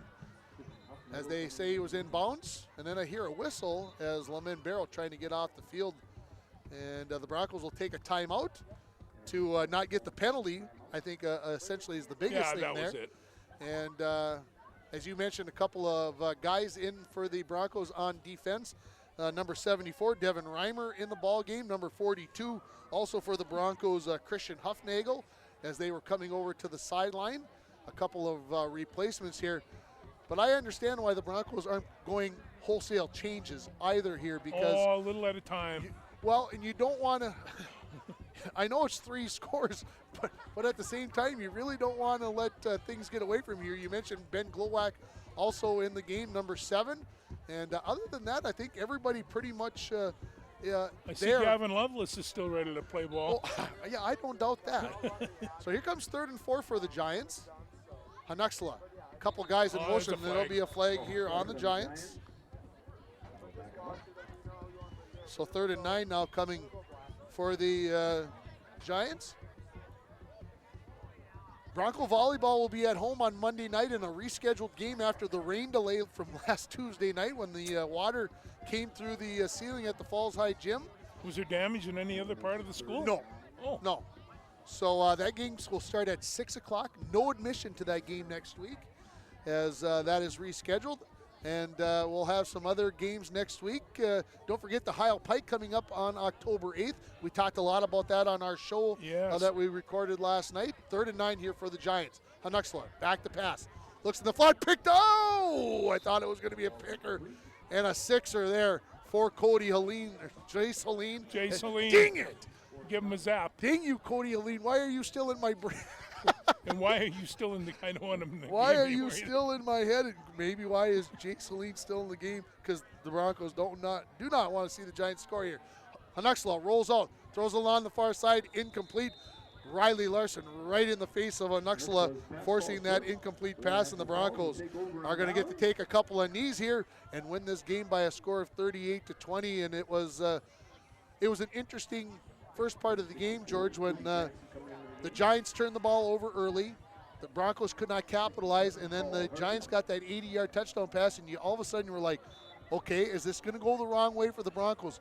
But give this team credit. They came right back, bounced right back in there and drove the ball down the field to tie it at 8, and then really kind of took the game over and led 14 points, as Helene will take the knee for one time, and he will have to do it one more as well. Well, there's no doubt between Helene and Larson, they had a very good aerial game, but the fact is they won this game on defense. They shut these guys down. They had very few rushing yards. They had very few passing yards. That was the defense that took it away from them, and they played real well. Yeah, an 80-yard touchdown pass and a 51-yard touchdown run. Yeah. Let me look. I got it written down right here, 52 yards for Cole Levander. And the Broncos are going to win this game by a final score of 38-20, and that is a big win over the Mesabi East Giants. Will give them a tiebreaker advantage possibly in the QRF coming up here in a few weeks when the playoffs get started. Let's run down the scoring for you again as we will run it all the way through here. Broncos winning it by a score of 38-20. Mesabi East, as I just mentioned, opened the scoring with 7:48 remaining in the game. It was an 80-yard touchdown pass to Cole Swanson from number 31, Gavin Skelton. The 2-point was added by Meyer, and it was 8-0 in favor of Mesabi East. A little Diana going on in the background. Hey. Thank you, Paul Anka. And the Broncos came right back, tied it up on a 10-yard touchdown pass from Helene to Larson. And the 2-point run by Helene, and we were tied at 8. We went to the second quarter, almost 8 minutes into the second quarter. Helene gets his second touchdown pass of the game, this time a 4-yarder to Noah Mathis. Jermaine added the run. Jackson made it 16-8. And the Broncos answered back very quickly after a turnover. 46 seconds later, Helene, his third touchdown pass of the game. This one to Jackson Schultz, 19 yards. The 2-point conversion pass failed, and the Broncos led it 22-8, and that would be the score at halftime. The Broncos would add to their lead on Helene's fourth touchdown pass of the game. This one a 17-yarder to Riley Larson. Helene threw the 2-point conversion pass to Anthony Sari, and the Broncos led it by a score of 30-8. Right back would come the Mesabi East Giants, 52 yards for Cole Levander. The run was no good on the 2-point conversion, and the Broncos led it 30-14 after 3 quarters. The Giants would close it to 30-20 on a Cole Meyer 2-yard run.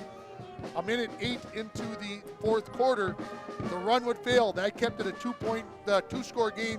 The Broncos led it to 30-20, and then Cody Aline, I did it again. Jason Aline would get his 5th touchdown partial of the night. This time a 26-yard run with 4:20 remaining. Helene threw the 2-point conversion pass to Larson, and the Broncos win it by a final score of 38-20 and move to 3-2 on the season. George, I'm going to let you talk for a second because I'm going to look up some scores. I'm going to look up some scores. You know, some things that come to mind. I watched Noah Mathis play that defensive tackle See you tomorrow. against these really big guys, and he just kept on sticking them in, finding the gaps and making tackles, and he did that all night long. What else can you say? Gavin Lovelace had his usual consistent game. Before he's done in this league, he's going to terrorize people. There's no two ways about it. I do have a final score here. I think I said this wrong earlier. Evelyn Gilbert gets a win, 27-24 over Virginia. Ooh. And they got a stop. Virginia was driving. And other than that, I'm going to tap my phone one more time to see if I can get some updates. Yeah, we're on the screen here, so say hi to your grandsons, would you? Hey, how you doing, kids? And I would. It's always good to see you. And I would hope that my son would be not watching me and going to bed here. Thanks to Jay Boyle. Hey, to these Robert guys Sullivan, really do a job. Darcy Sullivan, to Taylor Wilson. Who did I miss? Anybody? That's everybody here tonight. George, thanks for coming along. As always, the Broncos get a 38-20 win here. We'll be right back here next Friday night. That will be our next broadcast as the Broncos take on Two Harbors in their homecoming game. Good night for everybody right here from KCC TV and kcc-tv.org. Thanks.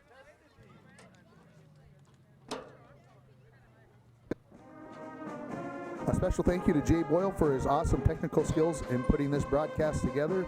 Special thanks to Tim Ringhofer and George Freight for volunteering their time as game time announcers. To our camera people, Robert Sullivan and Taylor Wilson, and also to Darcy Sullivan on the production side. We would also like to thank KTI Kuchiching Technology Initiative for their financial support and to ISD 361 for their support in making this broadcast happen.